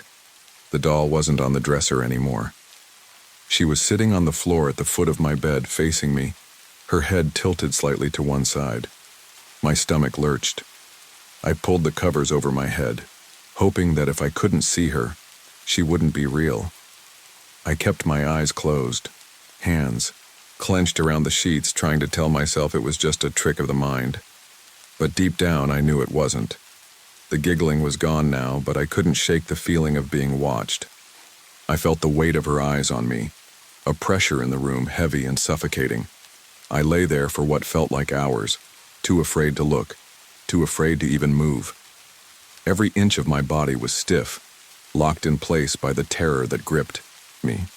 I told myself I was imagining it, that there was no way the doll had moved on its own. But the longer I lay there, the more I realized I wasn't going to be able to sleep. And if I didn't do something, I might lose my mind. I forced myself to sit up slowly, my body trembling. The room was dark except for the faint moonlight spilling through the blinds, casting long shadows across the walls. My eyes darted across the room, searching for the doll. I expected to see her there on the floor staring at me, but there was nothing. For a moment I thought I might be losing it. I had to check. I had to know. I swung my legs over the side of the bed, feet touching the cool wood floor, and slowly, carefully stood. My legs felt weak like jelly. My heart was pounding so loudly in my chest that I was sure it would give me away, but still, I took a step toward the dresser. Nothing. I exhaled a shaky breath, then took another step toward the foot of the bed, and then I froze. The doll wasn't sitting on the floor anymore. She was standing, right in front of me. I could hardly believe it. My breath caught in my throat. The doll was standing, her porcelain legs bent slightly, her arms hanging loosely by her sides. She was inches from my feet. Her face was tilted upward, and those eyes, they weren't the same. They weren't just glassy anymore. There was something alive in them, something I couldn't explain, something that made my blood run cold. Backed up slowly, shaking my head in disbelief. This couldn't be happening. Dolls don't move, they just don't. Then came the whisper. It was soft at first, so quiet I almost missed it, but it was there. Play with me. My breath caught. It wasn't just the giggling anymore or the footsteps. It was her voice now, a child's voice, high-pitched and innocent. It was almost sweet, like a little girl who just wanted to be loved, to be noticed. But there was an edge to it, a sharpness, like a razor hidden beneath soft velvet. I took another step back, my pulse hammering in my ears. This wasn't just some prank. This wasn't my mind playing tricks on me. I looked around the room. My only escape was the door. The hallway was empty, quiet, but I couldn't trust anything anymore. Then I saw it, the mirror, hanging across from my bed. I turned toward it, my heart stuttering in my chest. For a split second, I didn't recognize myself. The reflection of my room was the same, but it wasn't just me standing there. The doll was in the mirror too, but she was different. Her smile, the smile that had once been faint, almost unnoticeable, was now wide, stretched unnaturally across her face. Her eyes gleamed in the reflection, a darkness behind them. I didn't see her as she was standing in front of me. I saw her in the reflection, and that was far worse. I stumbled backward, eyes still glued to the mirror, and that's when I saw it. The reflection of me, myself, was smiling. But I wasn't. I gasped, my hand coming to my mouth. I reached up to touch my face, my fingers trembling as I felt the edges of my lips. I was not smiling, but in the mirror, I was. I stumbled backward, turning away from the mirror, and then everything in the room seemed to shift, like the air was suddenly too thick to breathe. The doll's gaze followed me, but I couldn't look at her anymore. I couldn't bear to. I wanted to scream, I wanted to run, but there was no place to run. There was no escape from what I had brought into my life, and that's when I knew. The doll wasn't just a doll, it was something more. Something alive, something that would never let me go. I had made a terrible mistake. The day after the mirror incident, I couldn't focus. Every time I looked at the doll, I felt like I was staring into a void, as though she was pulling something from me. My sanity, my very will to live. But there was still the matter of the strange words on the wall. Play. The childlike scrawl, barely legible, had been etched into the plaster as though by an invisible hand. I didn't know if it was the doll or if my mind had just shattered beyond repair, but I had to know what was happening. That afternoon, I returned to mourning relics. I couldn't escape the overwhelming sense that there was something I was missing, something the shopkeeper knew, something that would make all this make sense. I was desperate now, my sleep non-existent, my nerves fraying at the edges. But as I approached the store, something felt different this time. There was a weight in the air, as though the fog that clung to the streets of Blackwater had followed me here, a cold that seemed to seep through my bones. The bell above the door jingled faintly when I stepped inside, but no one appeared at first. The shop was even more suffocating than I remembered, the air thick with the scent of decaying wood and dust. I wandered through the aisles of clutter, running my fingers over the warped shelves, trying to calm my racing heart. I was looking for answers, and I needed them now. After what felt like forever, the shopkeeper emerged from the shadows, his ashen face still as unsettling as I remembered. The hollows beneath his eyes seemed deeper, his expression unreadable. He said nothing at first, only watching me as I approached the counter, the porcelain doll cradled in my hands like it was an ancient relic I could no longer escape. "I don't know what to do," I whispered, my voice strained as though my words had been choked by a fear I couldn't understand. She moves, and she speaks. I can't keep her anymore. The shopkeeper's eyes didn't flicker, not even an ounce of surprise or sympathy. Instead, he gave a long, slow sigh and leaned against the counter, folding, his arms with a kind of patience I couldn't fathom. "She won't let you," he said, his voice flat, detached, almost as if he were speaking about a natural occurrence. "Emily was always like that. She hated being alone. And now so do you." I felt a shiver crawl up my spine. "Emily?" The shopkeeper nodded, his gaze drifting over my shoulder toward the darkened corners of the shop. "Her name was Emily Foss. She came here as a little girl many years ago. The doll was a gift from her mother.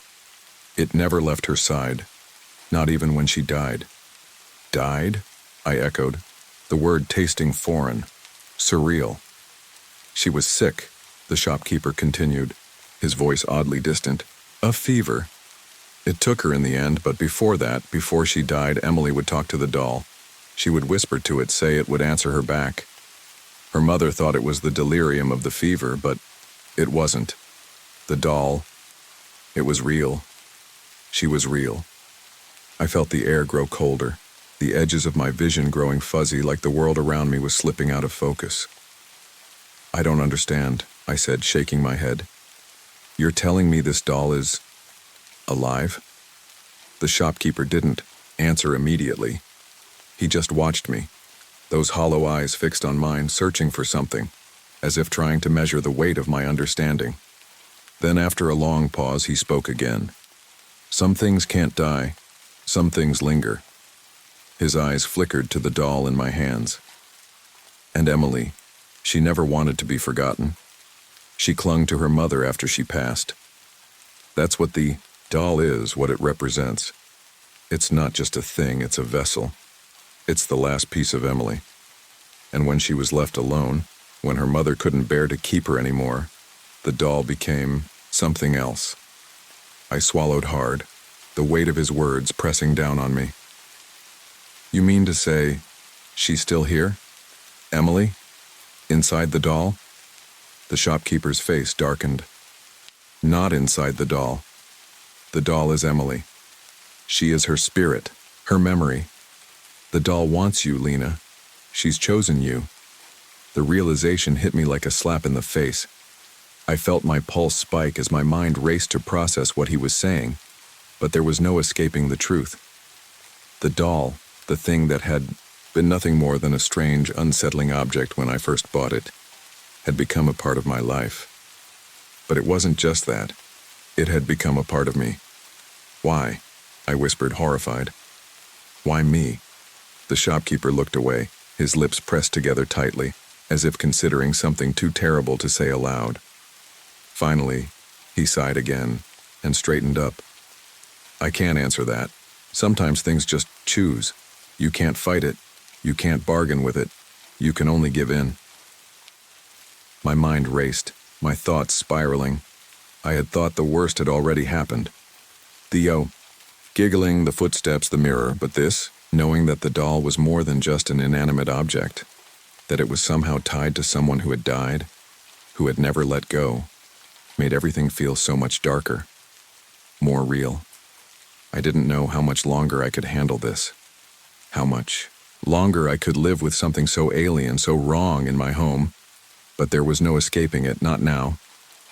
The shopkeeper reached for the doll, his hand outstretched like a quiet invitation. "You can leave her, Lena. You can give her back. But if you do, know this, Emily will never stop calling for you." I took a deep breath, holding the doll tightly to my chest as I shook my head. "I can't give her up, I've already tried." The shopkeeper's face remained impassive, but his voice softened just a bit. "Then you'll understand. Some things don't go quietly.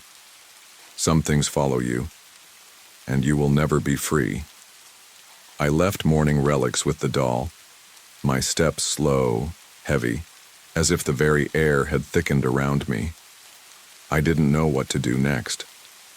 There was no answer to the question I was asking myself, no solution to the terror that had become my reality. All I knew was that the doll wasn't just something I had bought. It was something that had chosen me, and I would never be able to escape it. Not now, not ever. And the worst part? I didn't even want to. I didn't sleep much after that visit to Mourning Relics. Every time I closed my eyes, I could feel the weight of the porcelain doll watching me, waiting for me to give in, to acknowledge what it wanted. Its glassy eyes seemed to follow me wherever I went, no matter how far I tried to push it from my mind.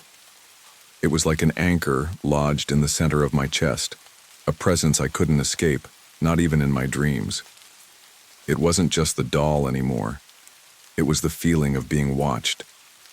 It was the giggling, the whispers that started to fade into the background of my daily life like a tune stuck in my head, a melody I couldn't shake, the things I couldn't explain.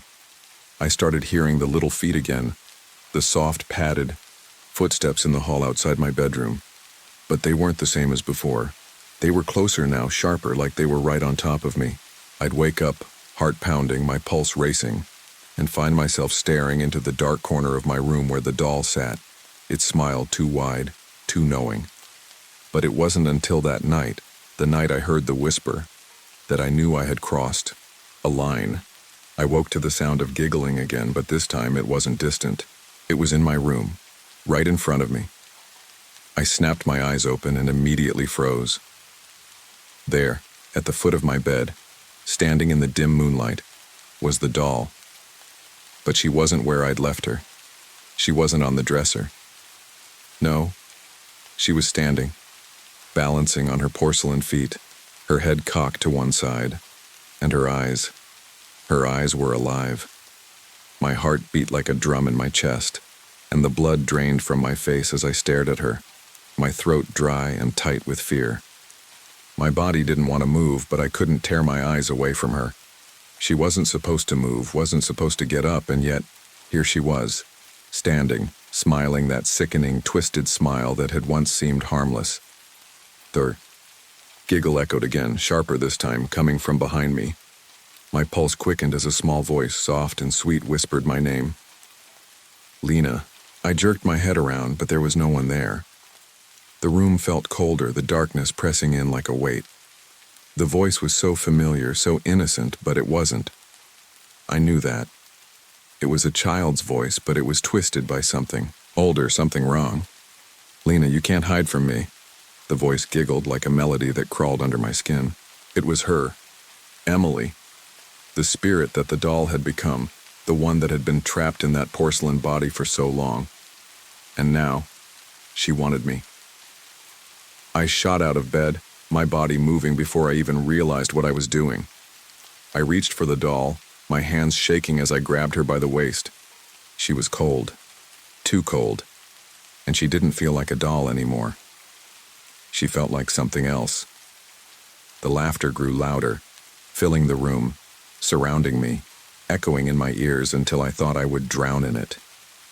And then, in that moment, I understood. The words the shopkeeper had said to me came crashing back. Some things don't die. Some things linger. I had known it before, but now it was clearer than ever. Emily hadn't been trapped in the doll. She was the doll. She was the thing that followed me, the presence that had settled inside my home, inside my life. She wasn't going to let go. Not now. Not ever. I couldn't run. I couldn't escape. The laughter swelled until it was all I could hear, all I could feel.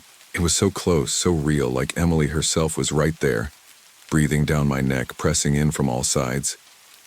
And then the voice whispered again, its tone growing more insistent, more demanding. "Play with me, Lena. Play." My heart stuttered, in my chest. I knew what I had to do. I had no choice. None at all. I took the doll in my hands and walked to the living room where the old rocking chair sat in the corner. I could feel Emily's presence in every corner of the room, could almost hear her breath, faint and ragged. I sat down, holding the doll close to me as I rocked gently back and forth, the creak of the chair the only sound beside the distant whispers. "Play with me, Lena," Emily's voice sang, almost like a lullaby. I closed my eyes and nodded, though tears stung my cheeks. The doll felt too heavy in my hands, too much like a living thing. She wasn't just something I had bought, something I could get rid of. She was a part of me now, and there was no escaping. I began to rock, slow and rhythmic, letting the whispers wash over me like they had done so many times before. I whispered back to the doll, the words catching in my throat. "I'm playing," I whispered. "I'm playing with you." I could feel her smile widen, the porcelain lips stretched in an eternal grin, and as I sat there in that darkened room cradling the doll close to me, I knew that I would never be alone again, because Emily had chosen me and she would never let me go.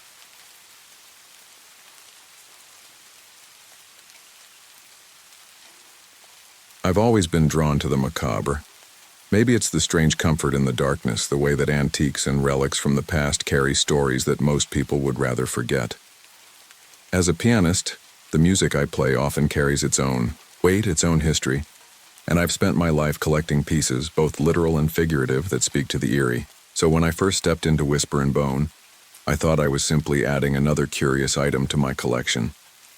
The shop sat in the heart of Black Hollow, an old town known for its fog-covered streets and cracked cobblestone alleys. I'd stumbled upon it on one of my late-night walks, looking for inspiration for a new piece I was composing. The moment I stepped through the door, I was hit with a musty, earthy scent, the kind of smell that clung to forgotten places. The store was packed to the brim with relics, tarnished silverware, dust-coated mirrors, and shelves crammed with oddities. But it wasn't the old furniture or dusty tomes that caught my eye. It was the music box sitting on a table near the back of the store.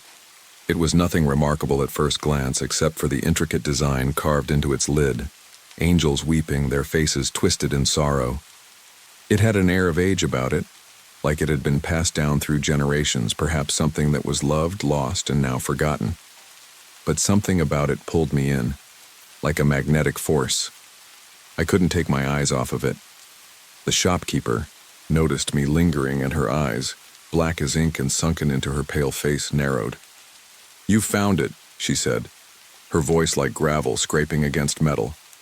She seemed almost relieved that I had noticed it. "It's a special piece. Some things in this world are meant to stay buried." I felt a chill run up my spine. Her words didn't make sense, but I found myself nodding. "How much for it?" She didn't respond immediately. Her eyes seemed to weigh me, searching for something. After a long, uncomfortable silence, she gave a small, almost imperceptible nod. 200. I blinked. It was steep for an antique, but I wasn't one to haggle when it came to something that felt like it belonged to me. I had to have it. I could already imagine the music box sitting on the mantel in my apartment, the soft hum of the tune filling the corners of my home. I handed over the money without hesitation, and the shopkeeper wrapped the box in faded brown paper, her hands trembling as she did so. "Be careful with it," she whispered. "Some things cling to their owners." The words barely registered as I thanked her and left the store, the box safely tucked under my arm. The night had already fallen as I walked back to my apartment, the streets of Black Hollow dimly lit by gas lamps that flickered in the mist. I felt a strange sense of urgency, like I was being drawn back to my apartment by some unseen force. It was almost as if the box itself was calling to me. When I got home, I placed it carefully on the mantel, the quiet of the apartment wrapping around me. I ran my fingers over the intricate carvings and marveled at how alive it seemed. The angels' faces were so detailed, each one seemingly frozen in a moment of grief. I couldn't help but wonder who had created it, what story lay hidden in its delicate woodwork. That night I slept fitfully. The weight of the box on the mantel seemed to pull at me, but I tried to push it aside.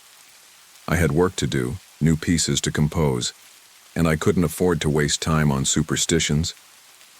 But then, I heard it. In the stillness of the night, I awoke to a faint, soft melody drifting through the apartment. The music box, silent when I'd last seen it, was playing on its own. I sat up, my heart racing. The lullaby was slow, tender, like the comforting song of a mother to a child. I couldn't remember ever hearing it before, yet somehow I knew it. I had to have heard it in a dream, or perhaps in a forgotten memory. But it didn't matter, it was happening now, and I couldn't deny the chill crawling up my spine as the music swirled around the room. I glanced over at the mantel, the lid of the box wide open. How it had opened. I was certain I'd closed it. My breath caught in my throat as I reached for the box, my fingers trembling. The music continued, its melody creeping deeper into my thoughts, tugging at something dark within me. I shut the lid, with a force that seemed too violent for something so delicate. The music stopped immediately, leaving an eerie silence that pressed in around me like a weight. But that silence didn't last long. As I lay back down, trying to shake off the unease, I heard something else. It wasn't the music anymore, but a soft, unmistakable whisper. A voice, low and childlike, as if singing a lullaby just beyond the door. "Come and play, Clara. Come and play with me." The words sent a shiver down my spine. My name. But who could be here? No one lived in the building but me. I turned toward the door, the hairs on the back of my neck standing on end. My fingers clenched the sheets, my pulse quickening as I strained to hear. The whisper was gone, replaced by the quiet hum of the apartment. I told myself it was nothing, a trick of the wind. But as I drifted back to sleep, I couldn't shake the feeling that something had just begun, that the lullaby wasn't done with me yet.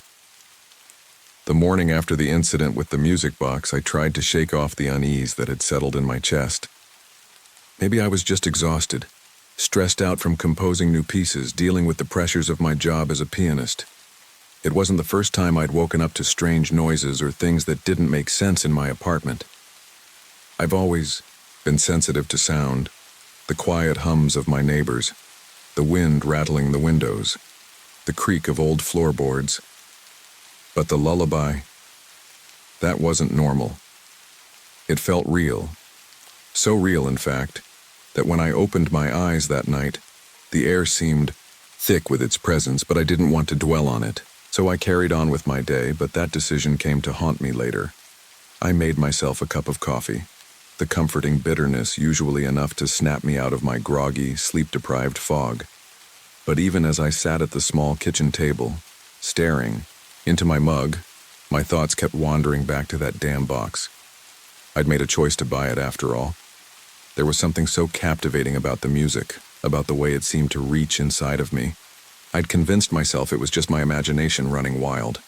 Who wouldn't be affected by something so beautiful? I couldn't help but admire the way it had struck a chord deep inside of me, like a forgotten memory, tugging at the edges of something old.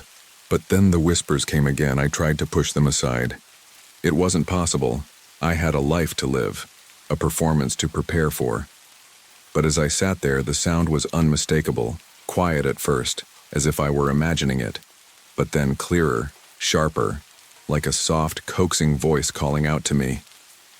"Come and play, Clara. Come and play with me."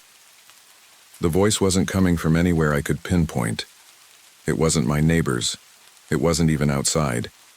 It was as if the room itself was alive with this presence, this constant humming, lullaby that crept into the corners of my apartment. It wasn't the music box, it wasn't even my imagination anymore.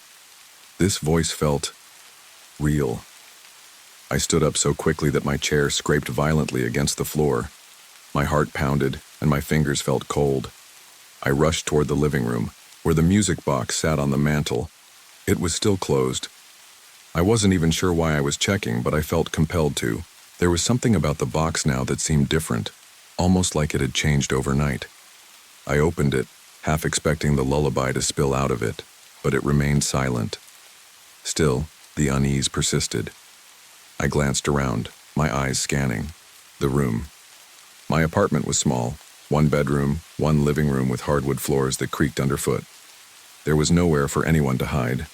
The only living things in the room with me were my plants, the green leaves swaying gently with the draft. The only sound, aside from the distant traffic outside, was the ticking of my old grandfather clock in the corner. But it wasn't just the whispers that unnerved me. It was the way the silence lingered. The feeling of something watching me. I couldn't shake the sensation that I wasn't alone anymore. For the rest of the day, I couldn't stop thinking about that voice. It was so familiar. The lullaby was haunting, but this voice, soft, sweet, and hauntingly childlike, was what really unsettled me. I kept hearing it even in the back of my mind, even when I wasn't consciously aware of it. That evening, after I had finished practicing for my upcoming performance, I decided to return to the shop. I told myself it was to ask the shopkeeper more questions about the box. Maybe there was something I missed when I bought it, some detail, that would explain why it was having this effect on me. After all, some things are meant to stay buried, right? What was it about this particular piece that was so insistent, so alive? When I stepped into Whisper and Bone again, the shopkeeper didn't look surprised to see me. She stood behind the counter, her black eyes gleaming as though she'd been waiting for my return. "You bought it," she said, her voice softer than I remembered. "You couldn't resist?" I didn't know how to respond, but the words that came out of my mouth were almost automatic. It's playing on its own." The shopkeeper didn't flinch, didn't seem surprised at all. She merely nodded, as though everything had gone according to some plan. "That's what it does. The box, it chooses its own. And once it's chosen, it won't stop until it has you." I felt a sudden wave of unease flood my chest. "What do you mean?" Her lips tightened, her eyes darkening. "There's a history to that box, Clara. It was made for someone, a girl named Lillian Graves. She was never supposed to be part of it. The box was meant for someone else. But she took it, she played it, and it clung to her. And now it's clinging to you. You're connected to it now. You'll hear the lullaby until you can't tell where the music ends and where you begin." I stared at her, my mind racing. "Lillian Graves?" She nodded, her gaze distant. "She drowned in the river the night of her debutante ball. They found her body the next day floating in the water, the music box still playing. But what no one knew was that she wasn't alone. She never was. The lullaby keeps her here. And it'll keep you too, until you finish the dance." I didn't understand, but I was starting to feel something like dread settling in my stomach. I was connected to this thing now, to this ghost of a girl who had never had the chance to finish her dance. The lullaby wasn't just a song. It was a promise, a beckoning, a curse. "Why didn't you tell me?" I asked, my voice trembling. She didn't answer at first, but when she did, her voice was heavy, almost sorrowful. "You wouldn't have listened, but now that you've taken it, now that you've heard it, there's no going back. It's too late." Her words hung in the air like smoke swirling around me.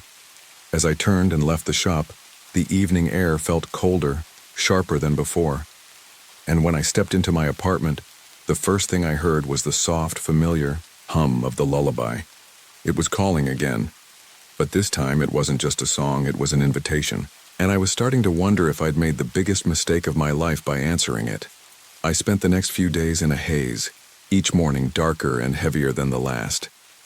The lullaby had become a constant presence in my life, a spectral note that lingered in the air like perfume you can't escape. At first I tried to rationalize it, tell myself it was all in my head, some trick of my exhaustion or overactive imagination. But as the hours passed, that comforting lie wore thin. The music box played on its own, louder at night, quieter during the day, but always there. It didn't matter if I put it in a drawer or on a shelf. It would play regardless. Sometimes, when I thought I had locked it away, I'd return to find it open, its lid gently swaying, the music barely audible but unmistakably present, the lullaby's familiar melody curled around my thoughts, impossible to ignore. And yet, it wasn't just the sound that unsettled me anymore. The whole apartment felt different, like it was no longer my own. The air was thick, the walls, somehow, closer, and the shadows longer. Even the floorboards seemed to creak in a pattern, one I couldn't place, one that never quite fit with the natural rhythm of the building. It was as if the place had changed. I had to confront this, whatever it was.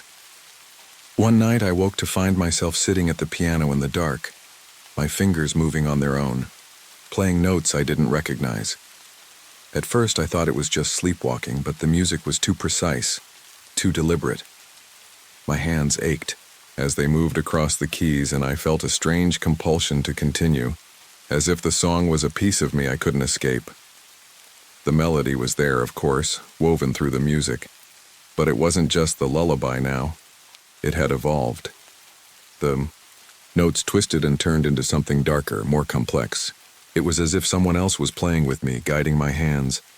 I pulled away from the piano, my heart racing, the taste of salt and fear in my mouth. The room was still silent, but I could feel it. The music was still there, faint, but undeniably real. I turned toward the mantel where the music box sat. It was open again. The soft golden light from the lamp flickered and cast long shadows across the room, distorting the edges of the box, making it seem larger than it was. And then, I saw it. The reflection in the mirror behind the piano wasn't mine. It was her. A woman in a flowing, waterlogged ball gown, her face pale and bloated, her lips blue. She swayed gently to the rhythm of the lullaby, her movements slow, deliberate. Her eyes, those wide, lifeless eyes, locked onto mine, and she smiled. I wanted to scream. My breath caught in my throat, but the sound wouldn't come. My legs wouldn't move.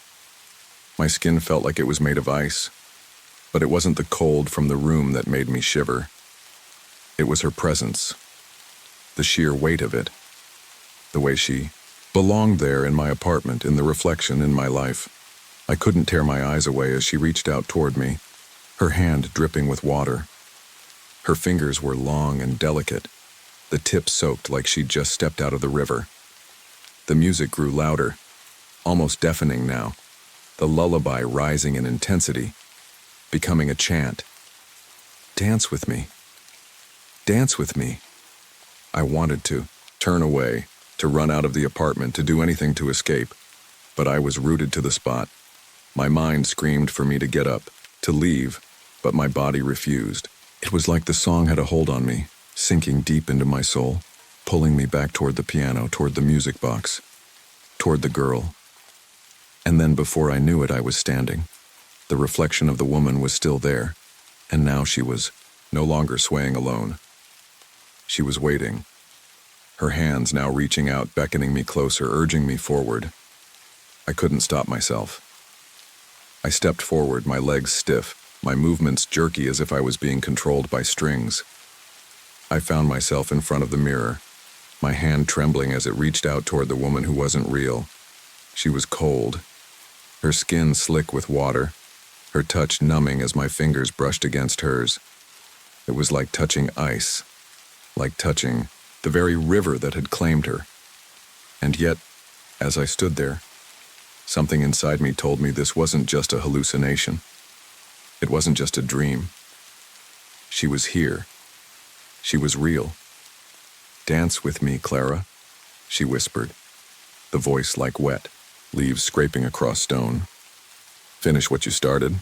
I didn't know how I knew it, but I knew this wasn't just some game. The music box had chosen me, just as it had chosen Lillian all those years ago. And now, just like her, I had to finish the dance. But I didn't want to dance. I didn't want to be part of whatever twisted thing was happening in my apartment, in my life. I fought against it with every fiber of my being, but the melody, it was too powerful, too seductive. "Dance with me, Clara. Dance with me forever." The words were like a thread wrapping tighter around my chest.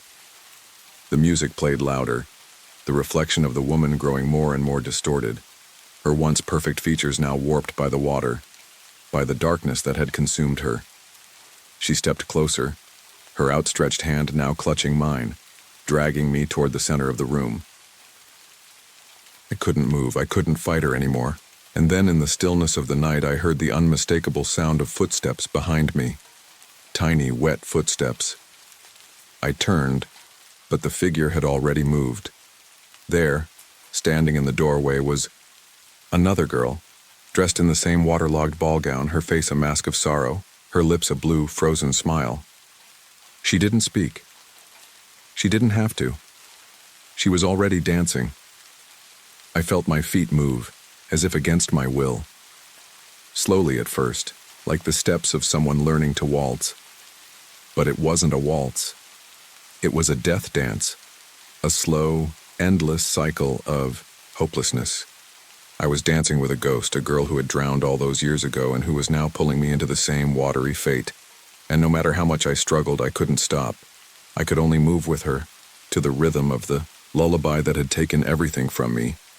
I felt the water rising beneath my feet, as though the very floor had become the river. The sound of the music box filled my ears, drowning out everything else. The girl smiled, her hand still gripping mine, her eyes so full of sorrow. And then, through the blackness, I heard the echo of my own voice, soft, distant, almost like someone else was speaking. "Finish the dance." The final note of the lullaby echoed through the apartment as the water rose higher, and I knew it was too late. I had danced, and I was never going to stop. The next morning, my neighbors would hear the piano playing all night, the notes relentless, the same lullaby.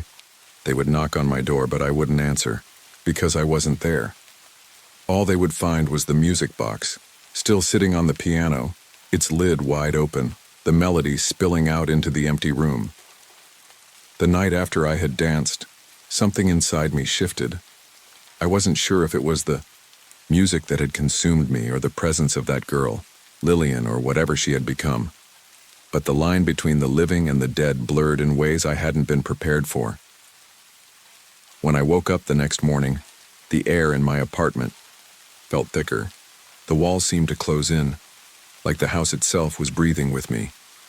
I kept hearing the faintest trace of the lullaby in the back of my mind, a ghost of the melody, always there, whispering in the corners of my consciousness. But it wasn't just the music anymore. It was the way the room felt, oppressive, heavy, like it was soaked in water. I tried to go about my day as usual. I had to. I couldn't afford to lose myself completely to the madness. I even went to the local cafe to meet a friend, hoping that some fresh air would help clear the fog in my brain. I tried to tell myself I was just exhausted from late nights and too much caffeine. I laughed at the thought of it, of me being trapped in some haunted fantasy. But the pit in my stomach never disappeared. The entire time I sat there in the cafe, the edges of reality felt like they were fraying. It was like I couldn't escape, the idea that someone was watching me. The customers around me were whispering in soft voices, their faces flickering in and out of focus as though they weren't quite real. I'd look away, and when I looked back, their faces had shifted, just subtly enough that I couldn't be sure if I'd seen them at all. My phone buzzed. It was a message from my landlord. I stared at it for a moment. "Your pipes are acting up again," Could you get someone to check them out? I didn't respond right away. I wasn't sure how to explain that there were no pipes that could fix the cold weight pressing down on my chest. I didn't even know what was wrong. I'd cleaned the apartment, aired out the windows, but it didn't matter. The apartment had changed. And I had changed with it. The worst part was that I couldn't tell anyone. How could I? How could I tell my friends that I had spent the night dancing with a ghost in my living room? That the music box had somehow pulled me into its grip, its rhythm, and I couldn't stop. The words sounded absurd even in my own head. I left the cafe and headed home, trying to shake the feeling of being followed. My footsteps echoed too loudly in the empty streets. By the time I got back to my building, the sun had long since disappeared, leaving behind only the cold night air that scraped against my skin. The building was darker than usual. I could barely see anything through the grimy windows of the lobby. I took the stairs to my apartment instead of the elevator. My muscles were sore, my body stiff from whatever happened the night before, but I didn't want to take the elevator. It felt like I might not be alone if I did. When I stepped into the hallway of my floor, I froze. The hallway lights flickered, casting odd shadows that stretched too long. And then I heard it. The faintest sound of water dripping, like someone had left a faucet running somewhere. I felt the cold creep up my spine. But it wasn't just that. There were other sounds too.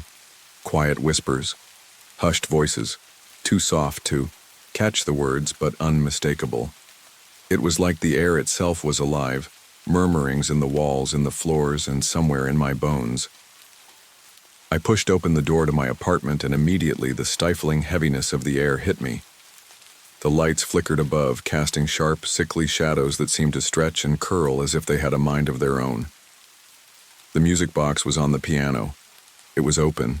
It hadn't played itself in a while, but tonight it was singing again. The lullaby sounded distant at first, like it was coming from somewhere far away. But as I closed the door behind me and stepped into the room, it grew louder, filling the space. The same haunting melody, only this time it felt darker, as though the notes had been twisted into something foul, something with too much weight. Froze. My pulse was racing, each beat like a hammer in my head. My throat constricted as I stood there, watching the music box. My hands clenched at my sides, nails digging into my palms. This wasn't just a haunting. It wasn't just a ghost or a trick of the mind. I knew that now. I felt like I was losing myself. The reflection in the mirror showed me standing there, stiff, too pale. But I wasn't alone. Behind me, in the mirror, the shape of a woman appeared. She was standing closer than I had realized, her reflection not matching my movements. She tilted her head toward me, her features more pronounced now. The blue skin, the pale, waterlogged gown. Her lips parted, and her smile stretched unnaturally wide. And then the music stopped. Silence. It was so loud that it was deafening. The air felt thick, stifling, as though every molecule in the room was pressing against me. I could hardly breathe. The woman in the mirror was still there, still smiling, and then for the first time she spoke. "You promised, Clara." Her voice was soft, like the sound of a wave breaking on the shore.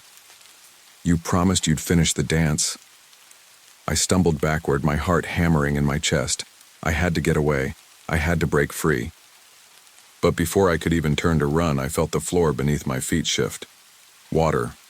Cold water seeping up through the cracks in the floorboards, slowly spreading outward like a flood. My breath caught. I turned to the piano, and there it was. The music box, its lid still wide open. The keys on the piano, untouched, began to play of their own accord. The air felt like it was thick with salt water. The scent of decay and dampness filled my lungs, choking me. It was happening again. I was slipping away. I ran to the door, but it wouldn't budge. The room was alive now, pulsing with something malevolent. The lights flickered out entirely, leaving me in complete darkness. I could feel the cold water at my feet now, creeping up the legs of my pants, crawling higher, as if it was pulling me down into the very depths of the river where Lillian had drowned. She was waiting. I was waiting. And then in the darkness I heard it again. Her voice. This time it wasn't a whisper, it was a command. Dance with me. It wasn't a question. It was a demand. The morning after, my neighbors knocked on my door wondering why there had been a piano playing all night. When they opened the door, they found the apartment empty, floors warped, wet like they had been soaked through. There was no trace of me, just the music box. Still sitting on the piano, its lid open, its song playing. And somewhere deep in the river's depths, someone was waiting to dance. The darkness had become my constant companion, the absence of light, the silence, the thickening water. It all wrapped around me, squeezing until there was nothing left but the suffocating feeling of inevitability. The dance. It was all that remained. I don't know how long I stood there, in the cold, wet room, frozen, unable to breathe, unable to move. The music box had stopped, but the air was still filled with something. The scent of damp earth, the faint scent of roses, and the whispers. They came from everywhere, swirling around my head like a violent wind, pulling at my thoughts, at my sense of self. I couldn't focus. My heart raced, and I swore I felt the water rising higher. The floorboards creaked, groaned under the pressure. My clothes were soaked through, the fabric clinging to my skin like a wet shroud. And then I felt it. A cold hand, delicate but firm, gripped my arm. I looked down, and there she was. Lillian. She stood beside me, her face half obscured by strands of damp hair, her skin ghostly pale, eyes wide and unblinking. The ball gown she wore shimmered with an unnatural sheen, heavy and wet, dripping with water as if she had just crawled from the depths of the river. She didn't speak at first. Her hand on my arm was ice cold, but it didn't move. She wasn't pulling me, but I could feel the pressure building, a quiet urging to go with her. The music, distant at first, began again. It was quiet, almost imperceptible at first, but as it grew louder, it filled my chest with a terrible, oppressive weight. I knew this song. I knew it too well.